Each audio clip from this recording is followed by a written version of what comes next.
The proceeding brought to you as a courtesy of the National Football League. Frank Gifford along with Howard Cosell, Alex Karras. We're at Schaefer Stadium, Foxborough, Massachusetts. The stadium holds 61,000. It was not sold out on Friday. However, they are close to a sellout tonight. Just a few empty seats around. The New England Patriots, the surprise team, as I mentioned earlier, of the National Football League. Much of it done by a bunch of youngsters. Some of them you have never heard of. We will try and fill you in as we go along. All right, Frank. And the Jets suddenly acting like a football team when all seemed lost until 3 weeks ago, when suddenly 16 points was all Miami could get, 17 was all San Francisco could get, and then last week holding the juice to 58 yards and actually beating the Bills with 13 rookies on their squad. They are beginning to have a sense of where they're at in the National Football League. Not pretending they're a good team, but hopefully competitive tonight. Gift? And, of course, Baltimore in the AFC's Eastern Division. They're hot on a pistol. They have a great football team. They're 5-1. New England is competitive, as I said earlier, but they must win tonight. It pretty much boils down to that, and we are just about ready for the kickoff. It'll be John Smith dropping deep for the New York Jets to your right. Number 43, Jazz Jackson. Number 89, Lou Picone. And it'll be Picone 2 yards deep in his own end zone. Out he comes. And Picone, a nifty run back out to the 26-yard line where the Jets offense takes over. Joe Namath opens at quarterback. He's number 12 to his first touchdown pass last week. The setbacks are Lou Giamona, number 45, a rookie from Utah State. Ed Marinaro, number 49. He's playing well. Rich Castor has been moved out to one wide receiver. The other is David Knight, 82. Richard Osborne, a rookie picked up about 9 days ago from Philadelphia, is the tight end. He's number 86. There's your offensive line. It's been juggled considerably. We'll talk about that in a moment.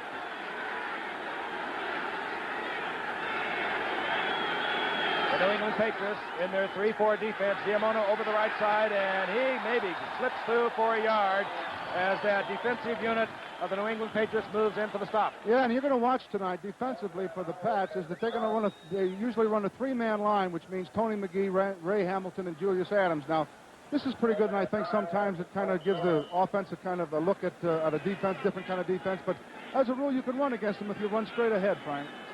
Second down and 9, the ball resting at the 27-yard line. The New York Jets, they won their first game of the season last week against Buffalo. Namath, handoff, and it goes to Giamona, and he gets up to the 30-yard line, 3rd down and 5. All right, let's have a look at those Patriots linebackers, one of the strongest points on this team. Steve Zabel out of Oklahoma, Steve Nelson, unsung but outstanding, Sam Hunt, another in the same vein, and Steve King. They're all over the place. Great range. The defensive backfield, Bob Howard used to be with San Diego. The two rookies, Mike Haynes and Tim Fox. Prentice McRae with a key interception in the recent game. Yep. 3rd down and 6. That defensive unit will be tested at the moment. Joe, inside handoff on a 3rd and 6, and Giamona in trouble. And he loses all the way back to the original line of scrimmage. 4th down, and the Jets will have to turn it over.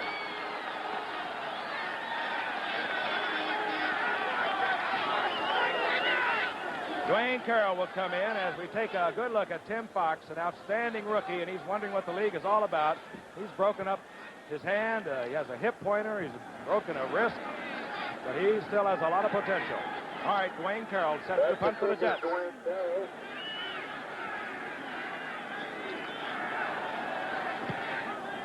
And a bad kick off the foot of Carroll. And Mike Haynes just watches it roll down to the 42-yard line where New England takes over good field position. And New England will open with their young quarterback out of Kansas State in his second year. He's spectacular. He's number 14.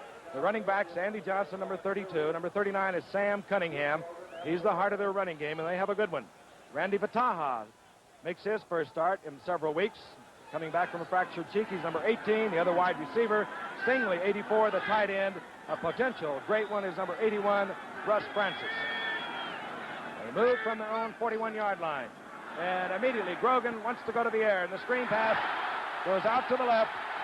And it's Cunningham down the left side, and Cunningham gets the first down into Jet territory at the 40-yard line. Defensively, you're going to see a little change in the Jets defense. Billy Newsom, Carl Bozelauskas will not be in there tonight. Lawrence Pillars, Larry Falk, Ed Gallagher, who I think is a fine football player. Of course, Richard Neal moves in at the right end position. And they're young, but they'll be tested tonight, and we'll see exactly how they do. 1st and 10, the Patriots. 3-2 in the season, trying to stay close to Baltimore in their division. The big man gets the call, bursts over the middle and just pushes Jet defenders backwards. Picks up 3, 2nd down 7. Let me say this. Oh, well, first, the linebackers, because at the moment the Jets are playing a 4-3. So they've got Buttle and Martin, 2 rookies on the outside. The Jets happy with both. The veteran from Penn State, John Ebersol, in the middle.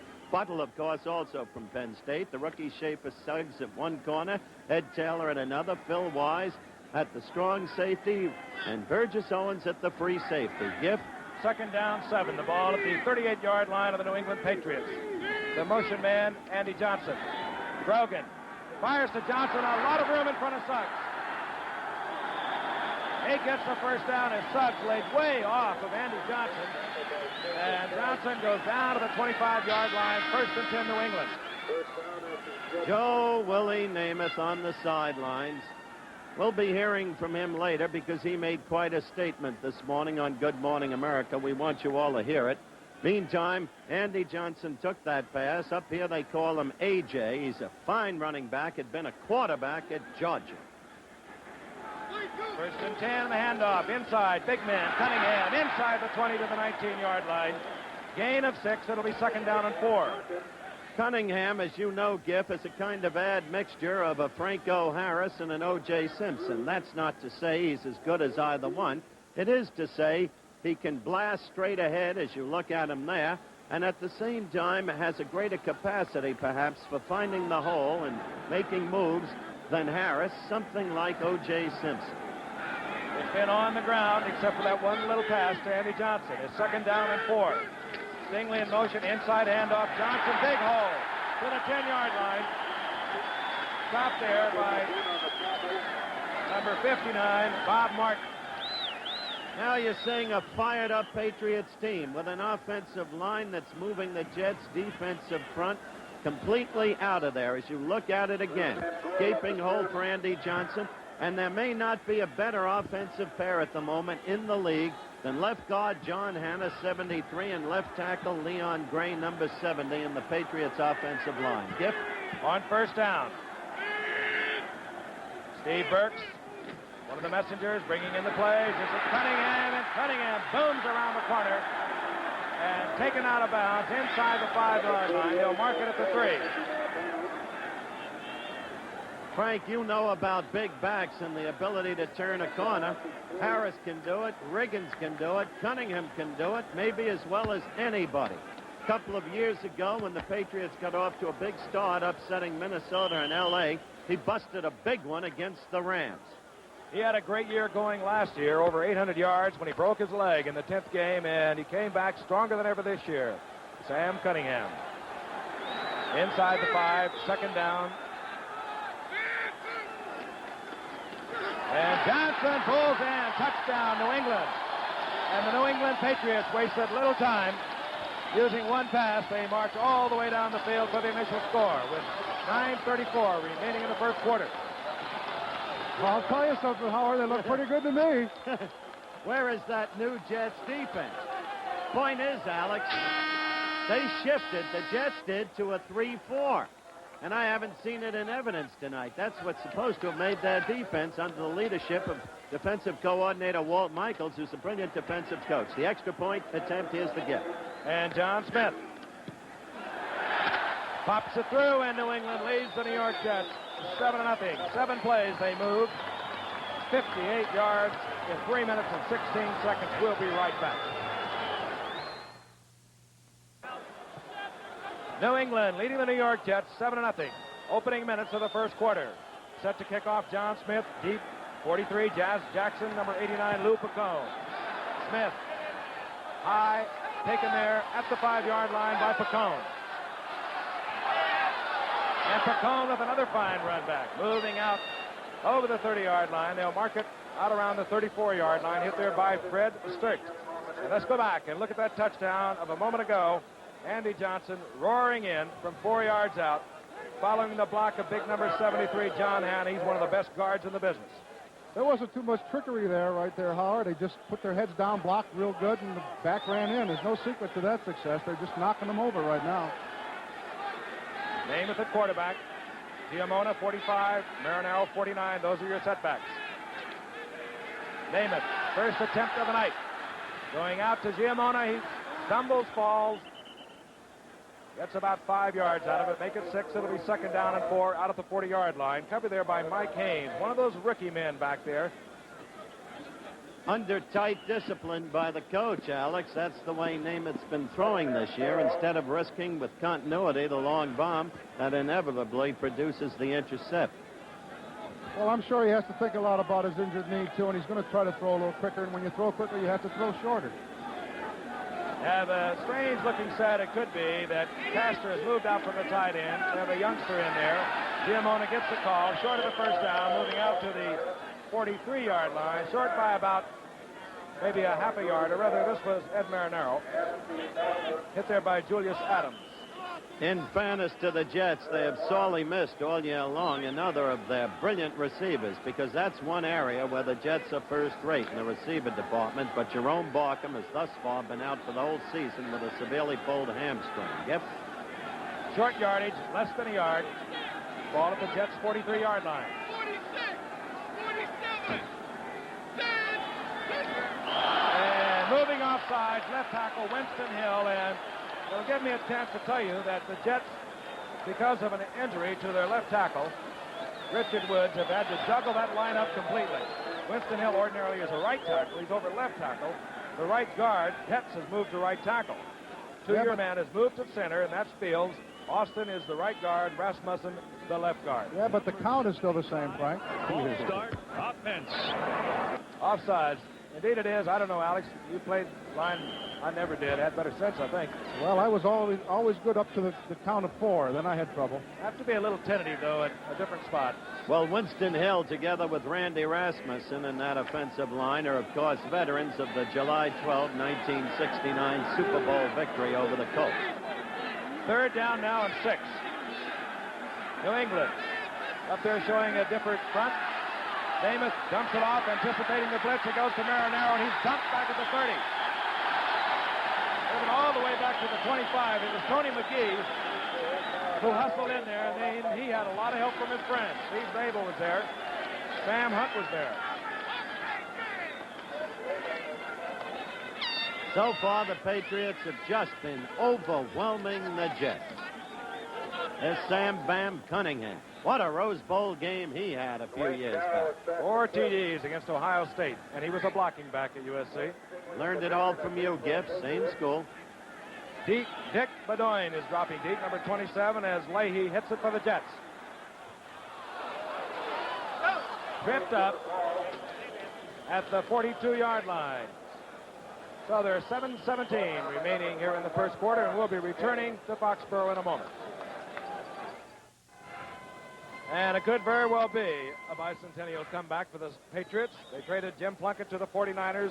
Apparently that's gelled that team, but the Patriots had a lot of faith in number 14, Steve Grogan. They also got 3 number 1 draft picks, 2 number 2 draft picks, and a very promising backup quarterback in Tom Owen, all from the 49ers. They were delighted. Big man, right, pulling up the middle is Cunningham, and he gets out over the 45 to the 46. It'll be a gain of 4, second down and 6. The Great Jets, puddle in there on the stop. the Jets have punted twice, Alex, and both have been pitiful. They've been looking for a punter for years. You'd think they could draft a punter. Yeah, I think you're right. I think it's time to get a punter. Marlon Briscoe, number 88, a much-traveled football player, comes in for New England. Wide receiver. Stingley goes in motion. Grogan puts everyone in the pattern. It's Stingley, and it goes in and out of his hands. It'll be third down and 6. There's Chuck Fairbanks. He was a happy man tonight. We were with him before the game. He just has a feeling about this year's team. Remember, in their opening game, they lost to Baltimore. Then came the victory over Miami, the victory over Pittsburgh, the victory over Oakland, and then perhaps emotionally sapped with the Lions emotionally up, They unexpectedly lost to Detroit 30-10. Third down. Grogan. Everyone out again, and he goes out to a setback, Andy Johnson, who is picked off there quickly by number 38, Ed Taylor.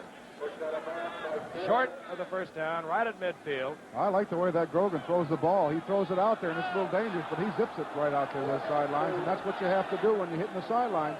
Not bad for a fifth-round draft choice. Aww.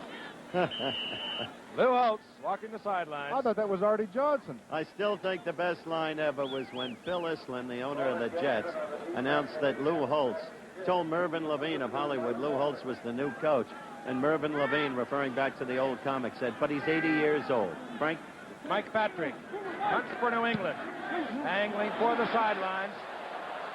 This is Lou Picone. Lets it go. Oh, and did it ever take a New England back? Hustling down there was Dick Kahn. Flag down now, up across the field. And that usually means that there are illegal men downfield. There's the call. Somebody broke. Only the two outside men can go down. I loved it when the newspapermen commented on Lou Holtz and asked him how long would it take to rebuild his team, and he said, well, 7 or 8 years. I don't think he'll be wrong long enough to do that. After the Jets lost to Denver 46-3, he said that in the wake of a 38-17 trouncing by Cleveland, he said, we do not react well from adversity. Illegal men downfield. The Jets say no, they don't want it. They'll take the touchback. They'll begin operation from their 20-yard line. 7-0. The Patriots taking the opening kickoff, moving 58 yards, 7 plays, using up a little over 3 minutes. And we now have 6:20 remaining in the first quarter.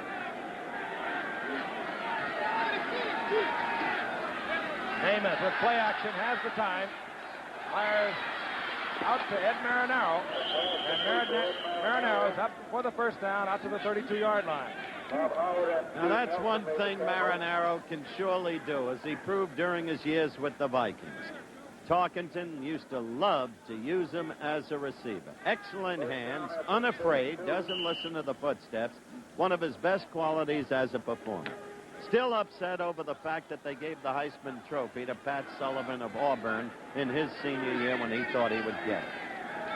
1st and 10, the Jets from their own 32-yard line. Namath firing, intended for David Knight and almost picked off. You talked about Marinaro as a receiver. He caught 54 last year for the Vikings. And, of course, he's really come into his own with the Jets as a running back. And, of course, David Knight. Oh, Karras for Boy, president. what a selection. Might be I go better. along with that. Might be better than what I'm saying. However, getting back to the game. A chicken in every pot. Okay, 2nd down. George Webster, number 90, comes in. He's a spot player. You recall the name. Michigan State, great. Houston, Cincinnati, now here with New England. On 2nd and long. Flag is down. And Namath is down. Back inside the 20. Tony McGee was there first. Then a whole bunch of folks arrived. Mel Lunsford, number 72, being one of them, but again, a flag is down. We'll have to see about the flag, of course, but the Patriots have not been inconsequential in the sacking area this year. And McGee, who just made that sack, had 6.5 on the year going into this game. Julius Adams closest to him. That Adams, number 85. What a beautiful ball play. That's a good front three. Quick look again. Number 72 is Lunsford, but it is McGee who makes the initial move. There he is, coming from the outside. Circling around, number 78. Lunsford there with him. But the penalty again against New England. It'll be 2nd down and 5. The ball out at the 37-yard line. Again, if you follow this game closely, you know that Rich Castor, bottom of your screen, number 88, ordinarily is a tight end. He's been moved to wide receiver.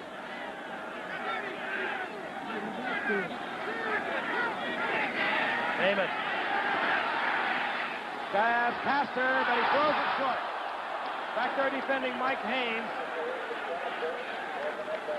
And Haynes just about came up with an interception. He's a number 1 draft pick, and there are a bunch of them. That's Richard Neal, the defensive captain of the Jets. But getting back to Mike Haynes, who just had a near intercept on Namath, and that'll happen often when Joe, at this stage of his career, throws long.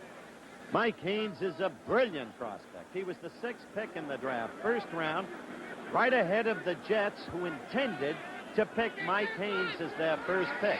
Instead, they wound up with Richard Todd. The Patriots beat them to Mike. 3rd down and 5. Namath, a lot of time. Goes to Marinaro. But he's turned back by Steve Nelson. Also in on that tackle, number 52, Steve King. The 3 Steves in there. Steve Zabel, Steve Nelson, Steve King, all linebackers for New England. 4th down. Out comes the punting unit for the Jets.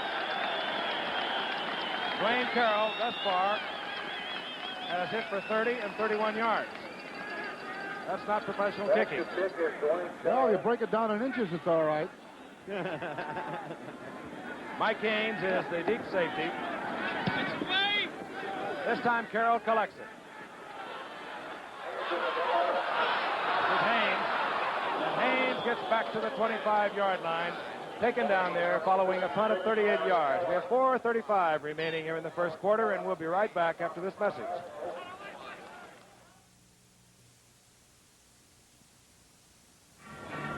We have a near-capacity crowd here at Schaefer Stadium, Foxborough, Massachusetts. They're watching their New England Patriots, a young team that surprised everyone this year. And they lead the New York Jets 7-0 after 3/4 of the first quarter has passed. I'm Frank Gifford along with Howard Cosell and Alex Karras.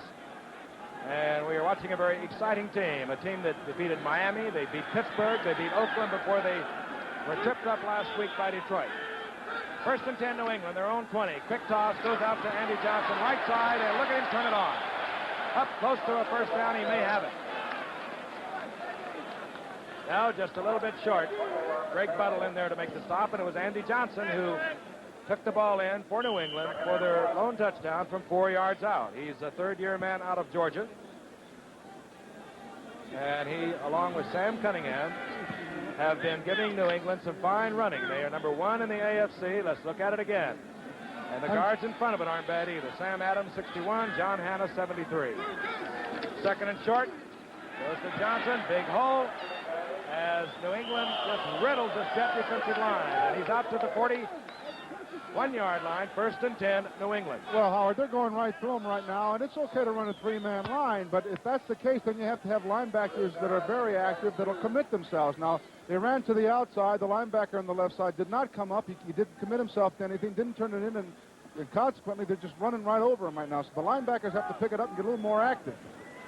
Randy Vataha brings the play in for Steve Grogan. And on 1st and 10, Grogan goes here and batted away, and blitzing in there was number 56, Larry Keller, a rookie out of the University of Houston. And that's a linebacker, and he finally got active, Howard. Well, Keller made a key fumble recovery against Buffalo a week ago. And you talked about the left linebacker. If you have to look for a bright spot, which at this stage of their rebuilding program the Jets must do, that left linebacker, number 51, Greg Buttle, the Jets think has been playing superbly well for them as a rookie this year. Another of the many at that position from Penn State. 2nd down and 10. Both backs in the pattern. Grogan with the time, and he throws the ball. Complete out there to number 88. That's Marlon Briscoe, and he has the 1st down. All right, let's look at this in replay. Marlon Briscoe, of course, a much-traveled player, continually written off, always coming back. Beat out Randy Vataha this year. Look at him. Simple square out and perfectly thrown by Grogan. Excellent timing. I saw Charlie Conley throw that pass 800 times to Frank Gifford. Pretty safe for the receiver, Howard. Not a bad pattern. 1st and 10, 45-yard line of the Jets. Stingley is the motion man, number 84, the big man. Cunningham with the call. And he crawls inside the 40. They'll move it back to the 40, a gain of 5, 2nd and 5. Alex, they're just pouring through right where the nose tackle is. 85, Ed Gallagher from UCLA, just pouring through. Well, when you're playing on the nose, when you're playing on the center as a tackle, you have to straighten the center up and not give ground, because when you give ground, you're giving up space, and when that happens, they're starting to run on you. So Gallagher's job has to be to straighten up that center, then control that area, and that's what he's supposed to be paid for. And let's get going, Ed, and let's get the job done. You saw Marlon Briscoe give the play to Grogan, number 88. Here comes the reverse to Stingley, and he's in trouble. He'll go down. Larry Keller in there again with another sharp play from linebacker. 2 key plays by Larry Keller. They got him from San Diego. He was in the final cut by San Diego. Jets liked him, grabbed him. Let's look at it again. There it comes, and Keller comes up, turns it inside. Yes. Nowhere for Stingley to go. That's what they have to do. They have to commit themselves, make them go to the inside, then they're going to get the help. Oh, there's a player from Texas Southern. 4 great years down there. Julius Adams, veteran now with the Patriots, and really first-rate blue-chip player. 3rd and 11. Fake draw. Grogan with a strong arm, overthrows, picked off by Suggs. Schaefer Suggs makes the pickoff, moves out to the 35-yard line on a ball that was overthrown by Grogan. Schaefer Suggs, second-round draft choice as we look at it again from Ball State. I know something about this kid. As we look at the ball overthrown there, Schaefer in position to pick it off. He is an athlete. He is a hitter. If there's a question about him, it's sufficiency of speed to play cornerback. But he is unafraid. And another thing about Suggs, he played in the East-West game. I had a student at Yale, Gary Fensick, now with the Bears. He had been ill while training with the Dolphins, a terrific kid. And he knows, as a receiver in college, he knew all about the defensive backs in camp. He said, in his view, there wasn't a tougher, better one than Schaefer Suggs right there. So he's another of the future bright spots for the Jets. 1st and 10, New York. Their own 36-yard line.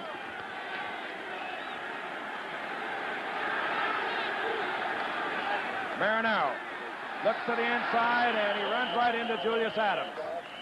Also in there, Steve King. He gets a couple. It'll be 2nd down and 8. As the Jets have the ball, Frank, I think, Alex, you and I would be remiss in the hope that Phil Islin is watching right now. We'd be remiss if we didn't wish him well. There's Schaefer. He's recuperating from coronary suffered when the Jets played Denver. I know you all share my sentiments. Indeed we do. On 2nd down. Inside handoff, and Marinaro is met at the line of scrimmage. He squirms forward for a yard. It'll be 3rd down, long yardage, 3rd down and 7. Steve Nelson, 57. Steve Zabel, 54. Sandwiching Marinaro. And now comes the prevent defense for the New England Patriots. That includes a very wily number 80, George Webster, and Dick Kahn, number 22. Namath puts Giamona in the slot and fires out complete to Giamona. Still on his feet, and he moves down to the 40-yard line. 1st down, New York. And what Namath is doing, he's putting Giamona in that slot, and he's working him in combination with one of the best receivers in the business, Rich Castor. And that time he had time to throw the ball.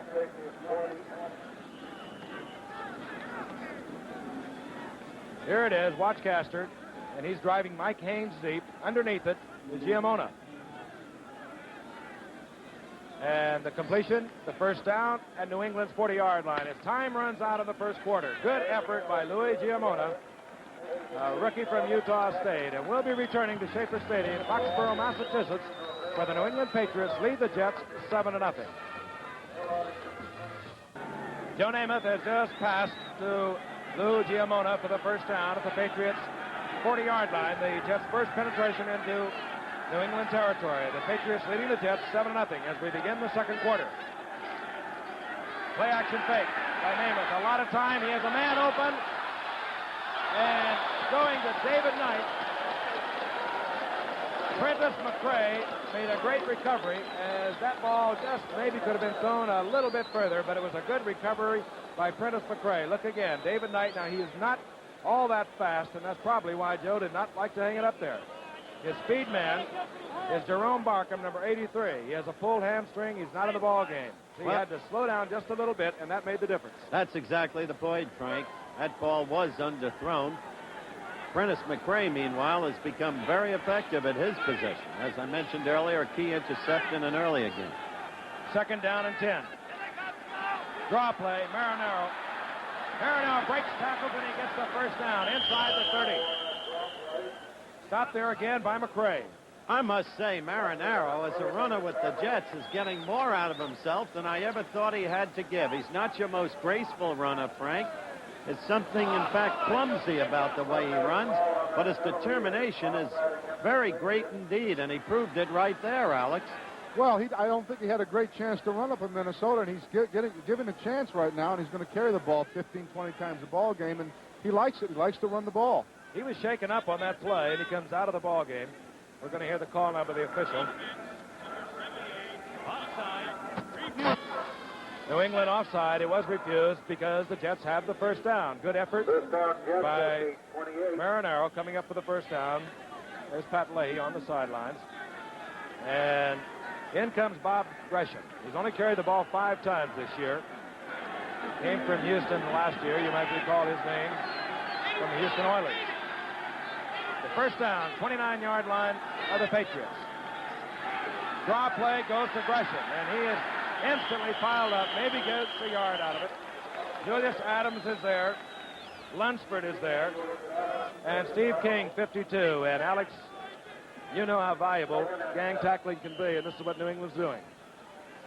Well, and also Namath is starting to go to that draw play to kind of hold that line in, and I know he wants to go to the outside and go deep to the outside. That's his favorite, target, and he'll be going to that pretty soon. Prevent defense for New England on 2nd down and 9. Patriots leading 7-0. Namath, there we go. Firing in and out of the hands, and it was intended for Marinaro, who had come back in. Apparently not shaken up too severely with that burst a short while ago. George Webster, number 90, back there defending, along with Dick Kahn. 3rd down and 9. Seems to me the essential thing here is, though, that the Jets have held together. They could have collapsed completely after that first New England touchdown, New England overwhelming them. Instead, the Jets have held together defensively. They had a big interception by Suggs, 2 good plays by Keller, and now they're challenging. They're in field goal position. On 3rd and 9, Namath back, a lot of time. Unloads to Marinaro. He will not get the first down at the 23-yard line. Covered there by one of the great ones ever to play this game, college or pro, George Webster, number 90. And Marinaro is down and obviously in pain. And Webster is also on the ground. How many times, Frank, have we been with Duffy Doherty, the former Michigan State coach, when he said the greatest player he ever coached was George Webster? How many times? Well, I think he was honored by his alma mater as being one of the outstanding people of that university, Michigan State University. Let's look again, because both men are down. Webster for New England and Marinaro, both of them involved in the same play. And Marinaro apparently caught his leg under Webster, and then Webster is also remaining on the field. We'll be coming back in just a moment. When in trouble, look for Billy Kilmer, number 17. And maybe, too, look for Frank Grant, number 46. Next Monday night, you'll see them both against the Cardinals in a biggie. And meanwhile, Webster has left the field under his own power, but this is Ed Marinaro being carried off by his teammates. We saw the replay a moment ago, and it looked as though, on a very simple tackle of Webster against Marinaro, that Marinaro just had his leg caught underneath Webster. And since it's 4th down, we have Pat Leahy coming onto the field, 3 of 5 for the year, and his longest this year is 41 yards. This will be a 39-yard attempt. No wind affecting it. Bad snap or a bad handle, we're not exactly sure, and taken there by Dwayne Carroll, who does the punting, and Steve Nelson was immediately on top of Dwayne Carroll. And so the Jets have had 2 consecutive difficult breaks. That was clearly a bad snap, as you can see. Dwayne Carroll rescuing the football. But this in the wake of the loss of Marinaro, and we'll try to get a report as quickly as possible on Ed's condition, materially reduces the Jets' offensive structure. Joe Fields was the center, and it was a bad snap. As the Patriots take over, 1st and 10, their ball at the 36-yard line. Cunningham. And just pulling forward to the 45-yard line. Gain of 8. It'll be 2nd down and 2. Hit there by Burgess Owens, which we can give you a chance to tell you that's another shuffle if you follow these teams very closely. Again, here's Ed Maryland being attended to, but Burgess Owens has always been a strong safety. He's been moved over to free safety for the Jets, and Schaefer Suggs, who was playing there, went over to the left cornerback. Report on George Webster, Frank, is that he's bruised his back. We still await a report on Ed Marinaro, whom you just saw on the sideline. Still in some pain. 2nd down and 2. Good play action fake. And intended for Stingley, but it did not fool Schaefer Suggs. Good play action by this young quarterback, Steve Grogan. Put the ball in the stomach of Andy Johnson, pulled it out, and hit it well. But I like the way, Frank and Alex, that Schaefer Suggs, the rookie, stayed with a veteran and swift-footed receiver like Darrell Stingley. Good heads-up football on the young man's part, I'll tell you that. Marinaro, as you saw on the bench, being attended to, and you always breathe a sigh of relief, even if it's, well, it's a terrible thing to say, but even if it's broken, it's not his knee. It appears to be his foot. 3rd down 2. Cunningham, huge hole, and Cunningham has the 1st down out to the 49-yard line.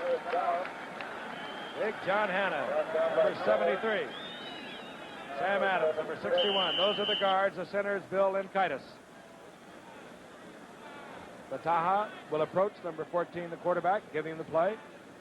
I don't want to break any secrets, but Frank, just before the game, got a note from John Hanna's wife. I'd like to know what's in that note. Oh, Page. I met her at the Lombardi Awards a few years ago. I'll tell you in a moment. This is Johnson, right side. Turns the corner, and he gets 4 yards. It'll be 2nd down and 6. He just wrote a note. She said, Frank, I met you in Houston at the Lombardi Award banquet where John won the award, Best Lineman of the Year. She says, isn't 73 the cutest hog you ever saw? A reference, I guess, to Hog Hanna. Only as Hanna. Hog Hanna is one of the most colorful men I ever knew in professional football. Used to arrive at Sensenbrenner College with the back in their glory years in a Jeep. Last one in. And waiting the Jeep down. On 2nd down and 6. Inside handoff, Cunningham. The big man rolls up close to another 1st down to the 42-yard line, where it'll be 3rd down and 1. Ed Gallagher, number 85, in on the stop, along with Bob Martin and Lawrence Pillars. We've got approaching on 11 minutes left in the 2nd quarter. The Patriots leading by a score of 7-0. They took the opening. They went in their first possession. The Jets took the opening kickoff after a poor punt. They poured right through the Jets, scored a quick early on touchdown. Conversion good. Since then, it's been up and down. Carl Barzalauskas is in for the Jets, number 77, on 3rd and short yardage. Grogan. He'll have the 1st down easily, and more. Greg Buttle stops Grogan at the 30-yard line, a gain of 12, and this is what this young man has been doing all year long. He had to push off on his blockers, as you saw, Alex. Let's look at it again. And he goes to the outside where the pressure isn't on. He can take a look around, see if there's anyone open, and then, of course, this is what he does well. And I think the teams that really can keep a rally going is the team that can have a quarterback that can run once in a while. You see Staubach once in a while, still at his age, take off and run. He's not that old, though. And Bert Jones will have in a couple of weeks. Will you see him, Alex? 12-yard pickup, 1st down at the 30-yard line of New York. Grogan firing out to number 82, Steve Burke. And he's very close to another 1st down. Phil Wise in on the stop. And a little practice. Apparently the New England Patriots were watching what happened to the Jets a while ago. Dwayne Carroll bobbled the ball. Actually, it was a bad snap, but it could have been had. All week they had a chance to do that, Frank. Yeah. New England's going to Why are they practice. into the football game? All right, first and 10 at the 20-yard line for New England. They lead 7-0. And suddenly you hear the name Steve Burks, who's coming into his own. Second-year man from Arkansas. Cross back goes to Cunningham, and he just about slips for big yardage as Buttle trips him up, but he does get 4. So it'll be 2nd down and 6. Make it 2nd down and 7. Forgive me, Frank, I said Steve was from Arkansas. He is, of course, from Arkansas State, which produces more than its share of professional football stars. I forgive you. Like young Winfrey, the running back from Miami. I was going to say that, Howard, but I... Don't make a big deal of it, Alex. 2nd down and 7. A good look at this 2-year man out of Kansas State, Steve Grogan. This is Johnson. And Johnson will have another New England first down. If you're watching O.J., that's A.J. We like him, too. The report on Ed Marinaro, by the way, a bruised foot, questionable whether he'll see action tonight. But, on the whole, a good report for the Jets, Frank. Always when it's not the knee. It'll be first down and goal. The ball inside the 10, as you can easily see. We have 8:40 remaining in the first half. There's been domination by New England thus far in the game. Johnson right side again, and he goes down under big number 76, Lawrence Pillars. But he's down to the inside the 7. It'll be 2nd and goal. There's Ed. Off to a big year, and it'll be a disappointment coming off 2 100-yard games against Buffalo and San Francisco. Great athlete. Left with almost all of the NCAA rushing records from Cornell a few years ago. Now Cunningham is limping just a little bit, and Don Calhoun will come in, number 44. 3-year man out of Kansas State. Played with Grogan there. Calhoun, he bobbles and it comes back. A great play, a great play. How about that? They practiced that all week, Frank. Former teammates at Kansas State. And New England, with that exciting kind of football they've been playing all year, is on the scoreboard again. 6 yards. A play to be characterized as spontaneous razzle-dazzle.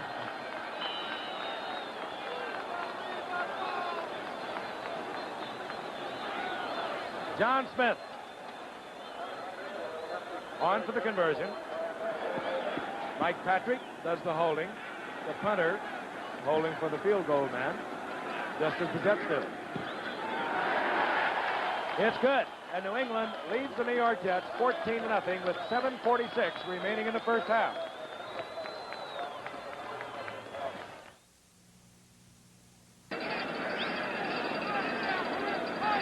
John Smith will kick off deep. Jazz Jackson, Lou Picone. Jackson, 43, Picone, number 89. This will be Jackson, and he bobbles it at the 3. Finds a handle and takes off. And nailed out at the 15-yard line. Hustling down there, Romanician. And let's look at this a moment ago. Calhoun hit there and hit hard as he hit the line of scrimmage. Fumbles the ball. It was immediately picked up by Grogan. Moved to the outside. 6-yard touchdown as Greg Buttle really popped Calhoun to the line of scrimmage. Ball came loose, and Grogan came up with it. This game is a matter of inches, Frank and Howard. Yep. Bob Gresham remains at fullback. Whatever that means, Alex. Number 36 in place of Ed Marinaro. Giamona, number 45, is the other setback for New York. Play action by Namath. Has a man open and hits him right out in front of the Patriots bench is Richard Castor, number 88. That ball was beautifully thrown. And, of course, Castor is a truly exceptional receiver. They did a smart thing moving him to wide receiver tonight. But it seems to me Namath now doesn't throw off the legs and the body anymore. He doesn't throw with the crispness that he used to throw on, and he doesn't throw with the legs. He throws strictly with the arms, and the ball starts to wobble now on him. There goes Marinaro. First and 10. Casper with the first down at the 35-yard line. Gresham to the left side. squeezes out a yard. It'll be second down along 9. I love that Patriots defense, Alex, even though the Lions scored 30 on them last week. They're very active, especially in the linebacker department, and they've got a swarming type of defense. You mentioned it in a different way earlier, Frank. They gang tackle. They're a hustling bunch, and they have a lot of confidence in themselves. Why shouldn't they? They beat some of the best in the business. Miami, Pittsburgh, Oakland. On second down, Namath with a quick drop back. Jumps it off. Out there to Gresham, who fights loose to move out to the 42-yard line, where it'll be third down and 3. Bob Howard, 24 on the receiver immediately. That was a good hold on by Gresham because he was pounded rather severely by Howard. And it'll be what you'll still have to consider for the Jets with their big running back out of the lineup, a passing down. And New England adjusts accordingly, bringing in Webster and Dick Kahn. It's 80 degrees out here tonight, isn't it? Temperature expected to be in the low 20s here in New England tonight.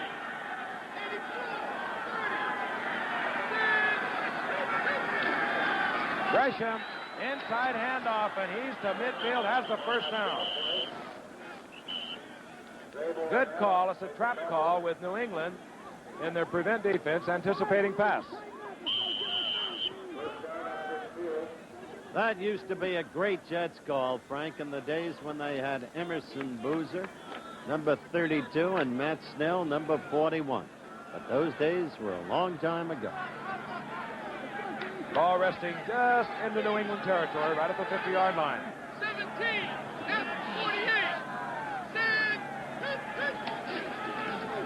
This is Giamona, and he breaks a few tackles to save a loss of a couple of yards and winds up with a gain of 1. It'll be second down and 9. He broke the tackle by Mel Lunsford and saved about a 3-yard loss.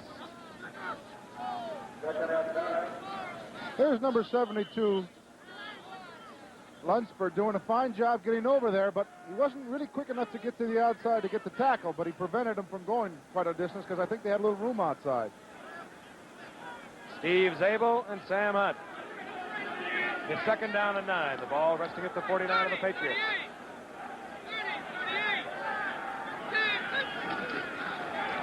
Namath, way after fake, and just does get it off as he's buried. Down goes Namath, and it was number 54, Steve Zabel, hustling in there on the blitz. Steve Zabel played his college football under Chuck Fairbanks at Oklahoma. He was one of 10 first-round draft choices now on the Patriots roster. It was Philadelphia who drafted him first. You see him there. And when Chuck Fairbanks got the chance to get him, he did exactly that. Now in their 4 linebacker setup is one of those very, very active linebackers we have discussed, along with King, Hunt, and Nelson. And they're into their 3-man line. Those are linebackers sticking their noses in there. They'll drop out of there. Namath reading a blitz, throws it away, and is picked off by Hayes.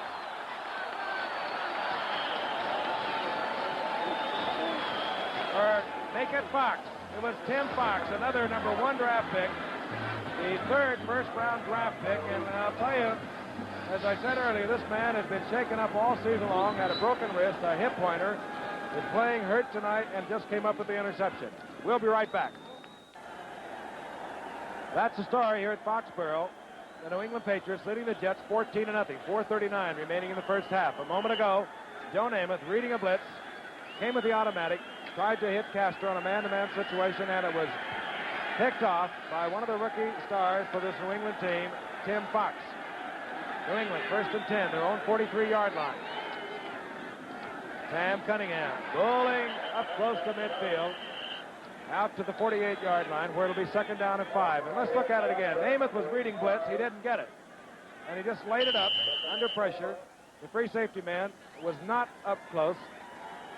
Castor was all alone out there. He had outstripped his defender. Let's look at it again. If I might suggest, Namath was anticipating that he was going to get the hit. outside. Maybe he thought that the pass pattern was going to the outside too, Frank. Second down and 5. Toss goes out to Johnson, left side, turns infield, close to the first down at the 47-yard line of the Jets. Andy Johnson running well tonight, as has Sam Cunningham. They're not going to hurt their first place standing in the AFC in rushing. We'll have a measurement.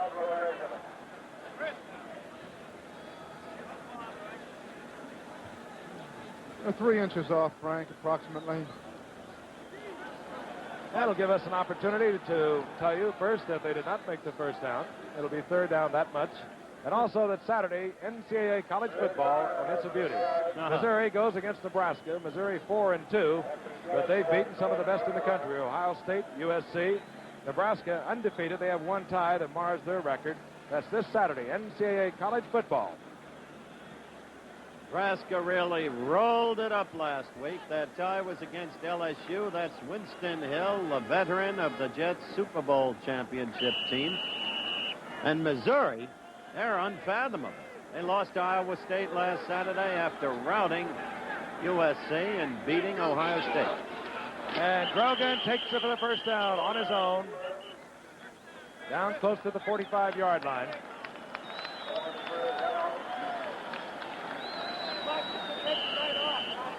There's Gary Petz. You know, I don't like to see a guy smiling happily when my team's behind 14-0 and in danger of losing it or seeing it go higher to 21-0. He's lucky I'm not sitting on the bench. I'd knock his head off. You're darn right. Gary Petz is probably wondering what's happened. He's played all over that offensive line this year. The Jets have been forced to juggle with multiple injuries. Play action fake. Grogan's got a bunch of them open. Overthrows Cunningham, and as we look downfield, there were about 3 of the Patriots open. Stingley was open, Bataha was open, and Cunningham, well, he must have thought they'd completely forgotten about him. We'll see that play a little later on. You better believe it. I have the feeling Petz might have been hilarious if Cunningham caught it and went in for the score. Chuck Fairbanks, great college coaching career at Oklahoma. 52 wins, only 15 losses there in 6 years. Very calm man. Was a fireball when he came in here 4 years ago. Little subdued now. Second down and 10. Inside handoff.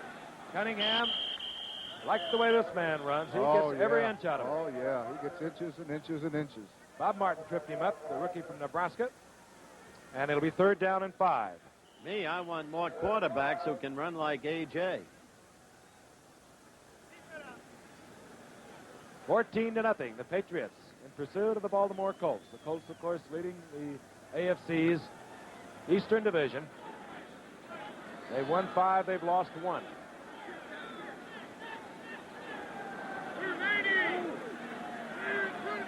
On third down. Flag goes down as wide open is Randy Bataha. The flag is down, however. That'll be a holding penalty if it runs true to form, Frank, against the Patriots. Is coming back. Boy, that time Bataha was wide open. The Jets have had success with this new realignment in their defensive secondary up until tonight. Howard mentioned top of the show, the defense has only allowed 23 points in 3 games. They're getting an education tonight, however. Suggs, we'll listen to the call of referee Chuck Netherland. We have holding offense number 77. Watch Martin, the linebacker, now do his thing. Oh! He gets up, though. That's going to happen. It's embarrassing sometimes, Howard, but that happens in a game. Never happened to you. Randy Bataha, of course, coming back from a triple fracture of his cheekbone in preseason play. Played a little bit last week. This on third down, Grogan. It looked like a set draw. He has the first down, and down he goes at the 33. Bob Martin made the stop, but that looked like it was a set play. You know, this is a far cry from the Steve Grogan we saw last year in Miami, Frank. Then he was uncertain. We've got the 2-minute warning right here. And we'll be returning to Foxborough in just a moment.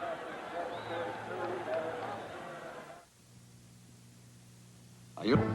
Number 17, Jim Hart, St. Louis Cardinals, can hit any receiver like Terry Metcalf there. You'll see Hart next week against the Redskins. Boy, in that Eastern Division of the NFC West really tightened up yesterday when the Cardinals took the Cowboys. Redskins, of course, one game out, and the Cardinals right in there with Dallas. I'll tell you, Howard, I like that Grogan. He's 5 for 10 for 57 yards, and one was called back already. He's run six yards for a touchdown. He does everything over there. You know, Alex, he's had a whale of a year running the ball. He's at over, well, about 200 yards rushing now. He scored 4 touchdowns running, and he scored 9 through the air. Patriots with a 1st and 10, 33-yard line, and here comes Andy Johnson around the left side. Met there quickly by Phil Wise, coming up from his new position at strong safety. Right at the line of scrimmage, it'll be 2nd down and 10. The thing about Grogan, Alex, obviously, is confidence. When we saw him a year ago, he was uncertain, insecure. He didn't have the job, really. There was Plunkett, damaged at the time, but right over Grogan's shoulder. Plunkett, big money player, big reputation, solid quarterback. Now he's got the job. He's a different player. 2nd down and 10. Play action fake. There's Grogan. He can either roll or run from that play. Wisely steps out of bounds. He has the 1st down at the 21-yard line. Well, it's those linebackers. They won't commit themselves over there, Frank and Howard, and you're going to have to do one or two things. You're going to have to come up and make that quarterback throw the ball fast, release it fast. You just can't do that and let him run like that all day. He's going to go 10, 11 yards all the time. What he's doing is really almost like the old single-wing tailback. Putting the pressure on them. If they stay back, he'll run the ball. If they come up, he'll throw the ball. I wouldn't know about that, Frank. Well, I read books. 1st down. 1:15 remaining in the 1st half as Johnson gets maybe a yard out of it. You know, this morning on Good Morning America, folks, Sal Marciano, a respected colleague of ours, asked Namath how long he expected to continue playing football. Here's Namath. Well, I don't know. And I've never been able to answer that question, Sal, because it's something that I don't know the answer to it. I still like to play the game. I don't like playing under the conditions that we play under sometimes. But I guess that's part of the game. It gets old losing, but it gets old to everyone that's losing. I don't think I play any longer than this year, probably. But I really like to play.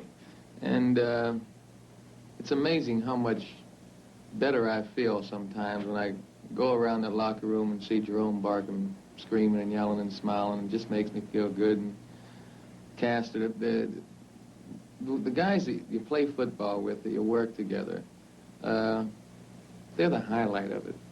I mean, they add so much to my days. I know that it's going to come to an end. I know that I'm not going to be able to play much longer physically. When that time comes, I'll be able to cope with it. I know that. But I don't know if it's going to be this year or next year or the year after. I won't play anymore in the future. I wouldn't play another year or two under the present situation, the kind of situation we have with the Jets. I didn't want to come back this year because I felt like for their team they would be making a right move dealing me. And they decided against it for some reason, and I'm back here. And realistically, I knew, and I've stated it before, I couldn't help this team win many games or do much for them. Why did they want me here? I don't know exactly why, but I'm here. Wide open. Andy Johnson out of the backfield. Touchdown, his 2nd of the night. Well, they're just sitting back there, Howard. They're not taking it defensively to the pass. And, of course, when he has time like that, he can run past the ball. That's what's going to happen. Touchdown. I'll tell you what it is. He just got him so confused. His play action is so good. Reminds one of a little man I saw many years ago named Eddie LeBaron, who could hide that thing. No one could see it. And he's doing a terrific job. Play action fake. So is LeBaron. Very good lawyer in Las Vegas, Nevada. John Smith for the conversion. And it's blocked. No good. So New England has a 20-0 lead over the Jets, and we have 58 seconds remaining in the first half. And that means that one thing, Namath is going to have to put the ball up in the air the second half and keep it up in the air. Let's go back and look at it again. Now, here's that play action. And no matter what, that little movement to the fullback holds those linebackers, particularly inexperienced linebackers. And a good move by Andy Johnson. Yeah, but they got to start doing something, even if it's wrong. They got to make it. They have to commit themselves. They have to go in, knock someone down. And no one's knocking anyone down on the field right now. They're up against an immensely superior team. Better personnel, beautifully coached, a team that is on the verge of becoming a powerhouse in this league, in my judgment. And if you ask Miami, Pittsburgh, and Oakland, they'll tell you they're already there. 48-17 over Oakland. Going against the Jets, they were going against a so-called nemesis team. During the long series, Jets won 22, lost 9, tied 1. Smith hits it. And it's Lou Picone at his own 10. Picone out to the 23-yard line. 53 seconds remaining on the clock. The Jets take over. Again, remind you at halftime some interesting plays from yesterday as we present our highlights, which is our custom every Monday night at halftime. When behind, don't despair, 'cause we'll win if you care. All right, come on, Jets. Those are the words of Lou Holtz, amateur magician, songwriter. He needs to be a magician, I'll tell you that. He also practiced them in standing erectly for the national anthem. Nothing wrong with that. On first down. Flag is down. Namath with a man over the middle, and it's David Knight. Short of the first down, but again, flag is down at the line of scrimmage. Knight hit there by Prentice McRae.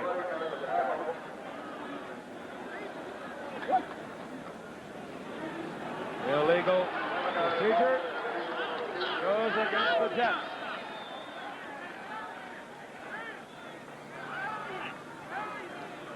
Could have been Lou Picone, number 89. He was discussing it with the official.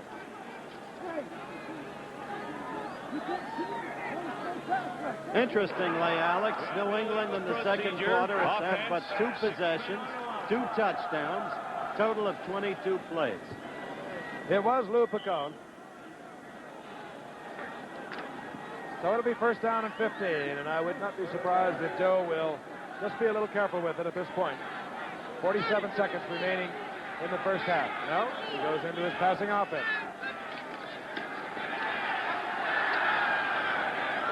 Fires and it goes out to number 45, Lou Giamona. Short of the first down.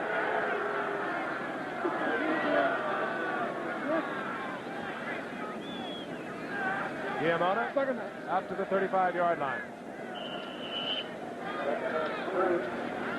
41 seconds remaining in the first half. Lou Holtz pacing the bench. Another thing he does not like is the cold. He's told his players if it gets cold up there, he said, I'm going to go inside and watch it. Second down.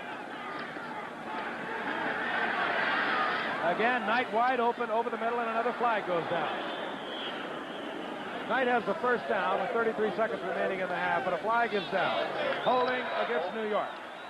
Always the question is asked, in spite of this penalty, why do teams seem to have the ability in the final 2 minutes to move the football so successfully, whether the final 2 minutes of the half or the game? Depending on game situation, Frank, as in this case, I think the answer is clear. New England's willing to give them the short yardage. Absolutely. They're looking at the... Number 78. Second. They're looking at the clock also. Gary Petz, the right tackle for the Jets, guilty of holding. Number 78. There it is. You'll see what they call holding. And he was holding everything that Tony McGee had. Well, I guess he had something to smile about that. Yeah. Second down, 13. Ball at the 25. Namath still keeps it in the air. Giamona. And Giamona makes some nifty moves. He's out close to a first down. Out to run the 38-yard line with 26 seconds on the clock. I think you're right about the 2-minute situation, Howard. The defense kind of backpedals, lets them catch it in front of them, tries to eat up the time, and that's the reason that they complete a lot of their passes in the 2-minute drill.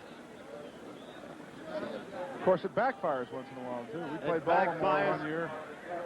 played Baltimore one year. And our tight end caught the ball, and they were trying to eat the clock up. They kept backpedaling, and they backpedaled 60 yards. We went in to score. Well, it can backpedal against a team so proficient as Dallas, with so gifted a quarterback as Staubach and receivers like Pearson.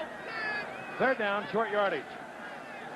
Giamona has the first down up to the 45-yard line, and I suspect the Jets will call timeout, which they do immediately.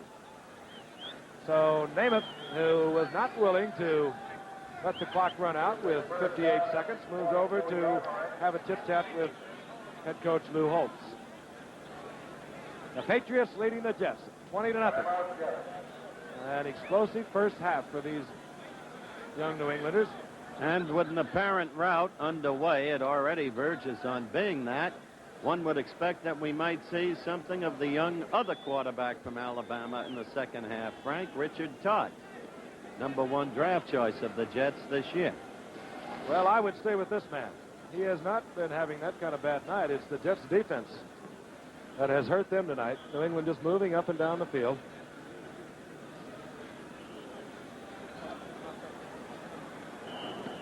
Well, that's the defense that we thought was so much improved based upon the last 3 games. Well, they've shaken it up so much. You never know. They come out and have one good game and maybe have 2 bad games in a row. First down, the ball at the 44-yard line of the Jets. Amos. And it's Rich Castor, and Castor's down to the 33-yard line.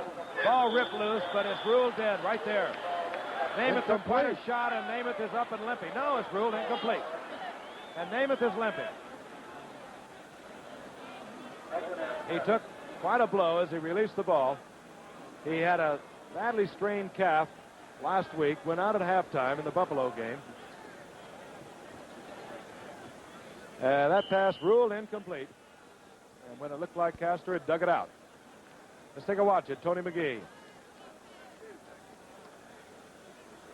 And I think it's Austin who's knocked back into Namath. It is. His right guard, number 67, was knocked back into Namath. Second down and 10. 13 seconds remaining in the half.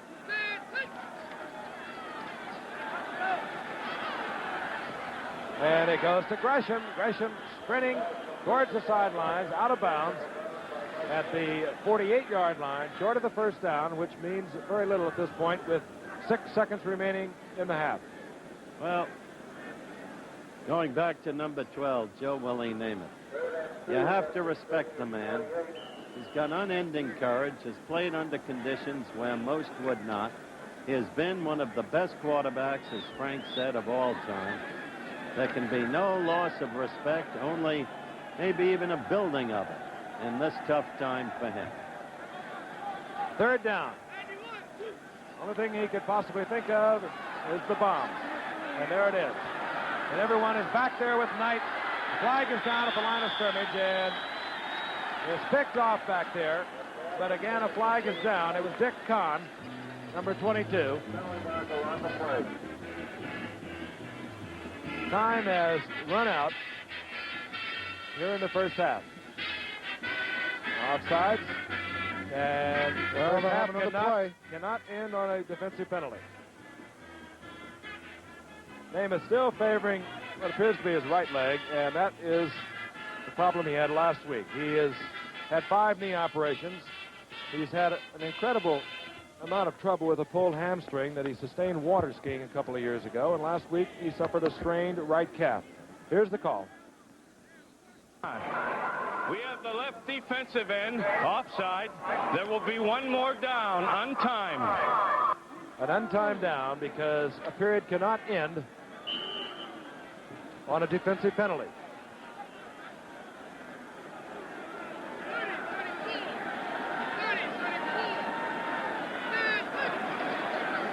And Namath very wisely does not try to go against the secondary that was perched all the way back to the 10-yard line. That was Gresham, and that's the end of the first half. The New England Patriots lead the New York Jets 20-0. Stay with us for yesterday's highlights.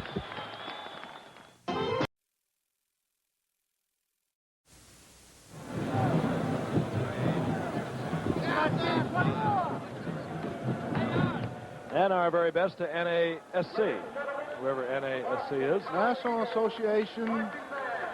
I'll get the other ones for you later. We're back at Foxborough.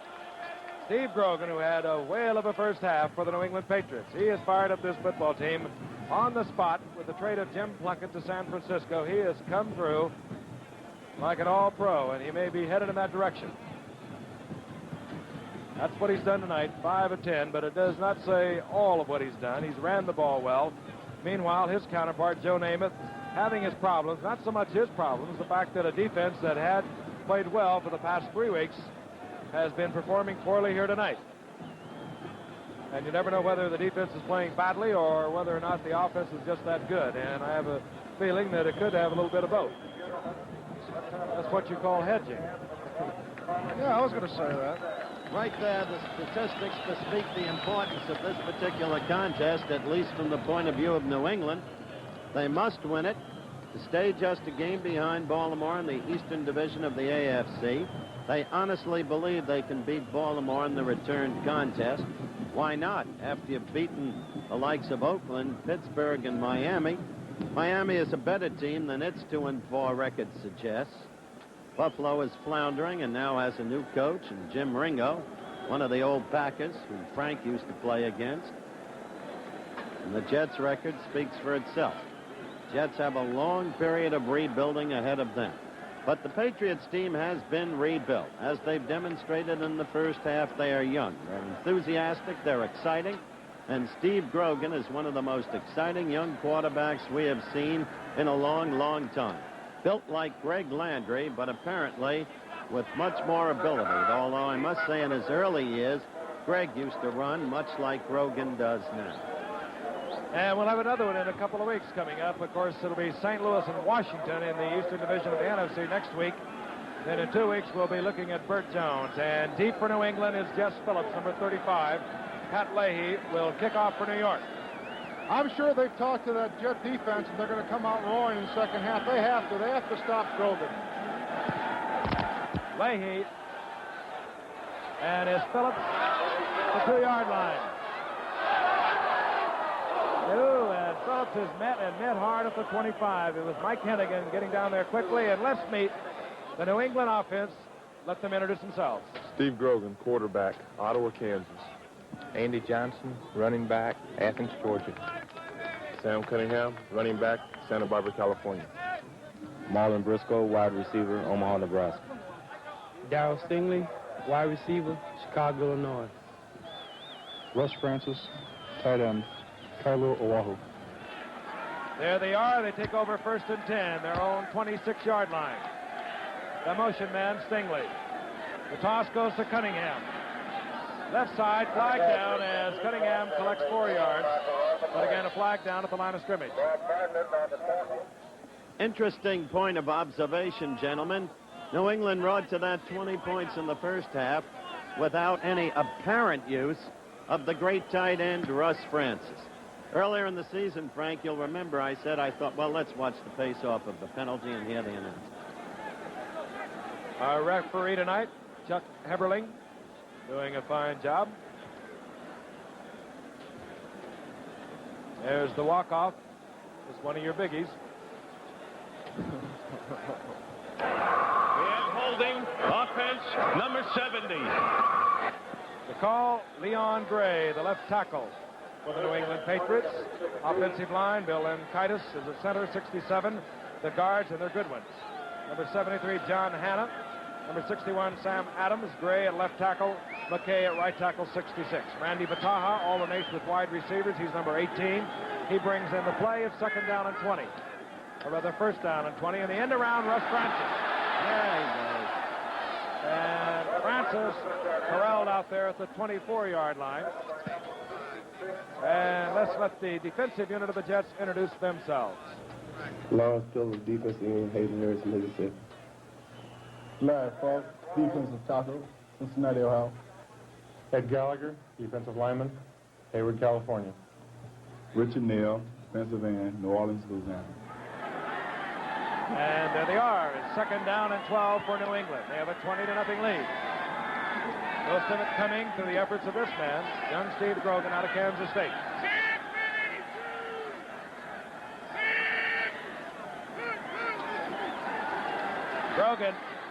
Grogan takes a shot on a blitz and still gets it off to Randy Vataha, close to the 1st down, and Grogan changing that play at the line of scrimmage. And let's meet some of these linebackers of the New York Jets. They're young. Here they are. Greg Buttle, linebacker, Penn State University, Linwood, New Jersey. John Eversole, linebacker, Altoona, Pennsylvania. Bob Martin, linebacker, Davidson, Nebraska. Vataha gets the 1st down. Ball at the 37-yard line, just underway here in the 2nd half. New England with the ball. The motion man is Johnson. The big man gets the call, tries to break to the outside, does. And look at Cunningham as he goes up to the 44, a gain of 7. It'll be 2nd and 3. The other thing I like about Grogan so much, Alex, is that he's absolutely unafraid. We saw a demonstration of that when the blitzing linebacker was in there on him. Never changed, didn't push his throw, got it off to Vataha. He took the blow, and he took it his way. He is a rising young professional, courtesy of Frank Sinatra. Forgive me. Alex, your sign is falling. 2nd down and 3. Johnson, the motion man. Grogan, Johnson wide open again as he was in the 1st half. Up in front of the cornerback, Schaefer Suggs. He really puts his head down, barrels in with his shoulder. He's a beautiful running back, Andy Johnson. Frank, you mentioned Bill Lenkaitis as the center in that Patriots team. I think he's one of the most interesting men in the league. He apparently retired a year ago, but decided to come back while they develop young Pete Brock, the big one from Colorado. He is a practicing dentist, Frank. Practices dentistry 4 days a week. And we have a 1st down and almost picked off. Going for it was number 38, Ed Taylor. Let's meet the defensive backs of the New York Jets. Schaefer Suggs, defensive back, Elkhart, Indiana. Ed Taylor, cornerback, Memphis, Tennessee. Philip Wise, safety, Omaha, Nebraska. Burgess Owens, free safety, Tallahassee, Florida. I kind of miss Steve Tannen back there. Of course, he was always openly admitting that he was a team player and that he wouldn't make a tackle unless the whole team made a tackle with him. Alex, we just had one of those major mentalities pour onto the field. He's being duly escorted off by the police. I thought he was a free agent. Being assisted off, sometimes you wonder about the mentality. Indeed you do. 2nd down and 10. Grogan looks one way, rolls the other, has Hanna in front of him. Hanna with a good block. Look at Grogan. Touchdown all the way. Boy, and when we go back and look at it, watch the block of number 73, John Hanna. This is a set play. What a football player that young man is. If he's not in the lead for Player of the Year in the league up to this point in the season, I don't know who is. Let's look at it again and watch for the block that Frank told you about. There's 73, John Hanna, presently out of your picture, but back in it now. Look at that. That enabled Grogan to cut back, and he just poured through that little slit of a hole there and on in for the touchdown. Of course, I was talking about commitment to the linebackers, and Bob Martin that time just posted, laid back at the line of scrimmage and didn't go either up or didn't go back, and of course that's what happened. Got knocked down. And Burgess Owens being assisted off the field. Shake it up. Probably the best man defensively for the Jets, playing at free safety. Tried to get in the play. Shaken up. He's limping off. That run, 41 yards. That means that Grogan on the night has gone for 95 yards. John Smith for the conversion.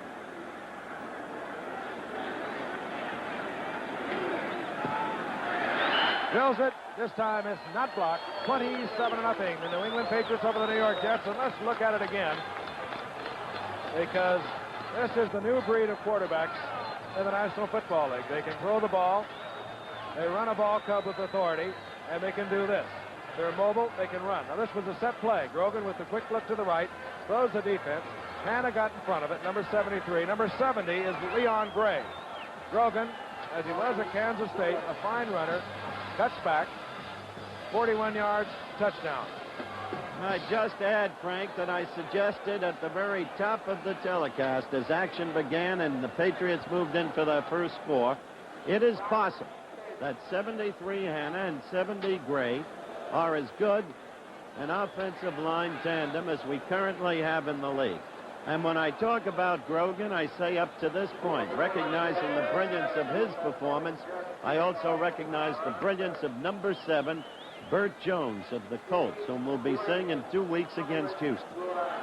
John Smith will kick off for New England. Jackson and Pacone are deep. Pacone at the 15-yard line. And Pacone out over the 35 to the 36-yard line. And let's meet the Jets offense. Here they are. Hi, I'm Joe Namath. I play quarterback. I'm from Beaver Falls, Pennsylvania, but I spent a lot of time in Tuscaloosa, Alabama. Louis Giamona, running back, Calistoga, California. Ed Marinaro, running back, New Milford, New Jersey. David Knight, wide receiver from Williamsburg, Virginia, home of the 3rd presidential debates. Richard Osborne, tight end, San Antonio, Texas. And, of course, Richard Castor is playing at wide receiver tonight rather than that tight end position. Back to the action with 13:56 remaining in the third quarter. It's been all New England. They lead 27-0. Damon dumps it off. He goes to Gresham, and he's tripped up immediately. Number 50, Sam Hunt, out of Stephen F. Austin. A 15th-round draft pick, if you will. 1974, became a starter immediately. The Patriots show no signs of letting up. They're determined to make amends for a lot of setbacks at the hands of the Jets in past years. Next week, a big one. Eastern Division NFC, RFK Stadium, Washington. The Redskins against the Cardinals, who upended Dallas yesterday. Second down and 13. The ball inside the 35-yard line of the Jets. Quick handoff inside, and Gresham again, pounding out short of a first down to just about the 47-yard line. Let's meet the front three, the defensive unit of New England. Here they are. Tony McGee, defensive end, Battle Creek, Michigan. Ray Hamilton, nose guard, Oklahoma City, Oklahoma. Julius Autumn, defensive end, Macon, Georgia. And they have each and every one of them introduced themselves to Joe Namath tonight, personally. Third down, short yardage, less than a yard. Steve Davis, 35, is in the lineup now. It's set back for the Jets. Gets the call. And, boy, he will not get the first down. Yeah. He's met by Sam Hunt, who just nailed him. And did you see the movement in that line? Oh, yeah. Clearly it had Namath thinking, Alex. Oh, yeah, and the linebackers are coming. They're not waiting. They're not taking the blows. They're giving the blows tonight. That's the difference right there. That's the difference in the defense. Jets waiting, taking the blow, and the Pats just coming right on. They are the pitchers, not the catchers, Howard. They're going to measure this. I do believe he's short. He's 2.5 inches short, Frank. He was really drilled by Sam Hunt. 2.5 inches, you said, Alex? That's my 27, 57 vision. You've got a new problem. The Jets will not putt, trailing 27-0 early in the third quarter. On fourth down, they better change the play.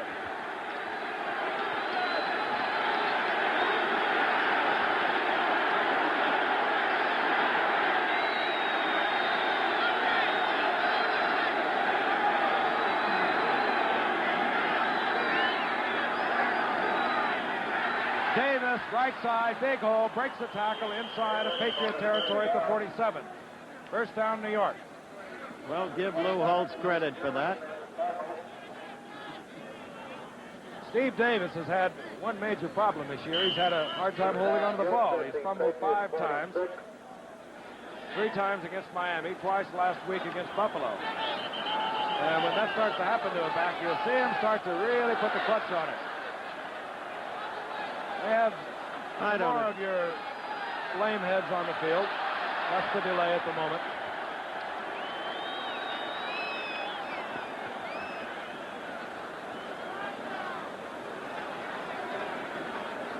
Give Steve Zabel a chance to zip over to the bench and have a word with head coach Lou Holtz.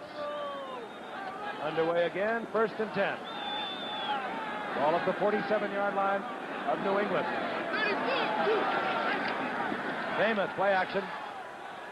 Complete out there to Davis, and he holds on and takes Davis bounce, and he comes down with it close to a 1st down. When he was with the Steelers, Frank, as a rookie, I thought he was going to become one of the stick-out ball carriers in the league. Has tremendous strength. Great speed. Leaving aside the question of fumbling as we look at it again, he is a moody fellow, and he twice apparently quit football. Once with the Steelers and once with the Jets. And those things you just can't predict, and you just, therefore, can't really count on a ball player. He gets the 1st down for New York. You know, this is disgraceful. Ball at the 37-yard line. There are more of what Frank called lameheads, which is too kind a word, on the field. Enough's enough. We won't even show them on camera. That's possibly what they're looking for.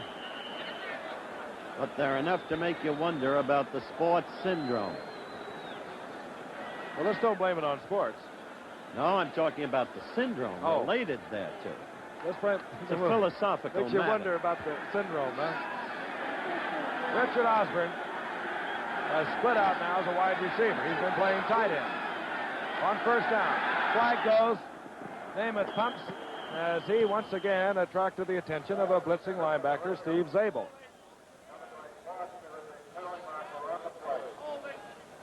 Couple of flags down.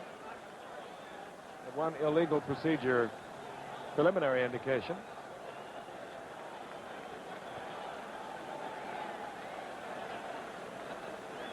.11:09 remaining here in the 3rd quarter. It's been all New England.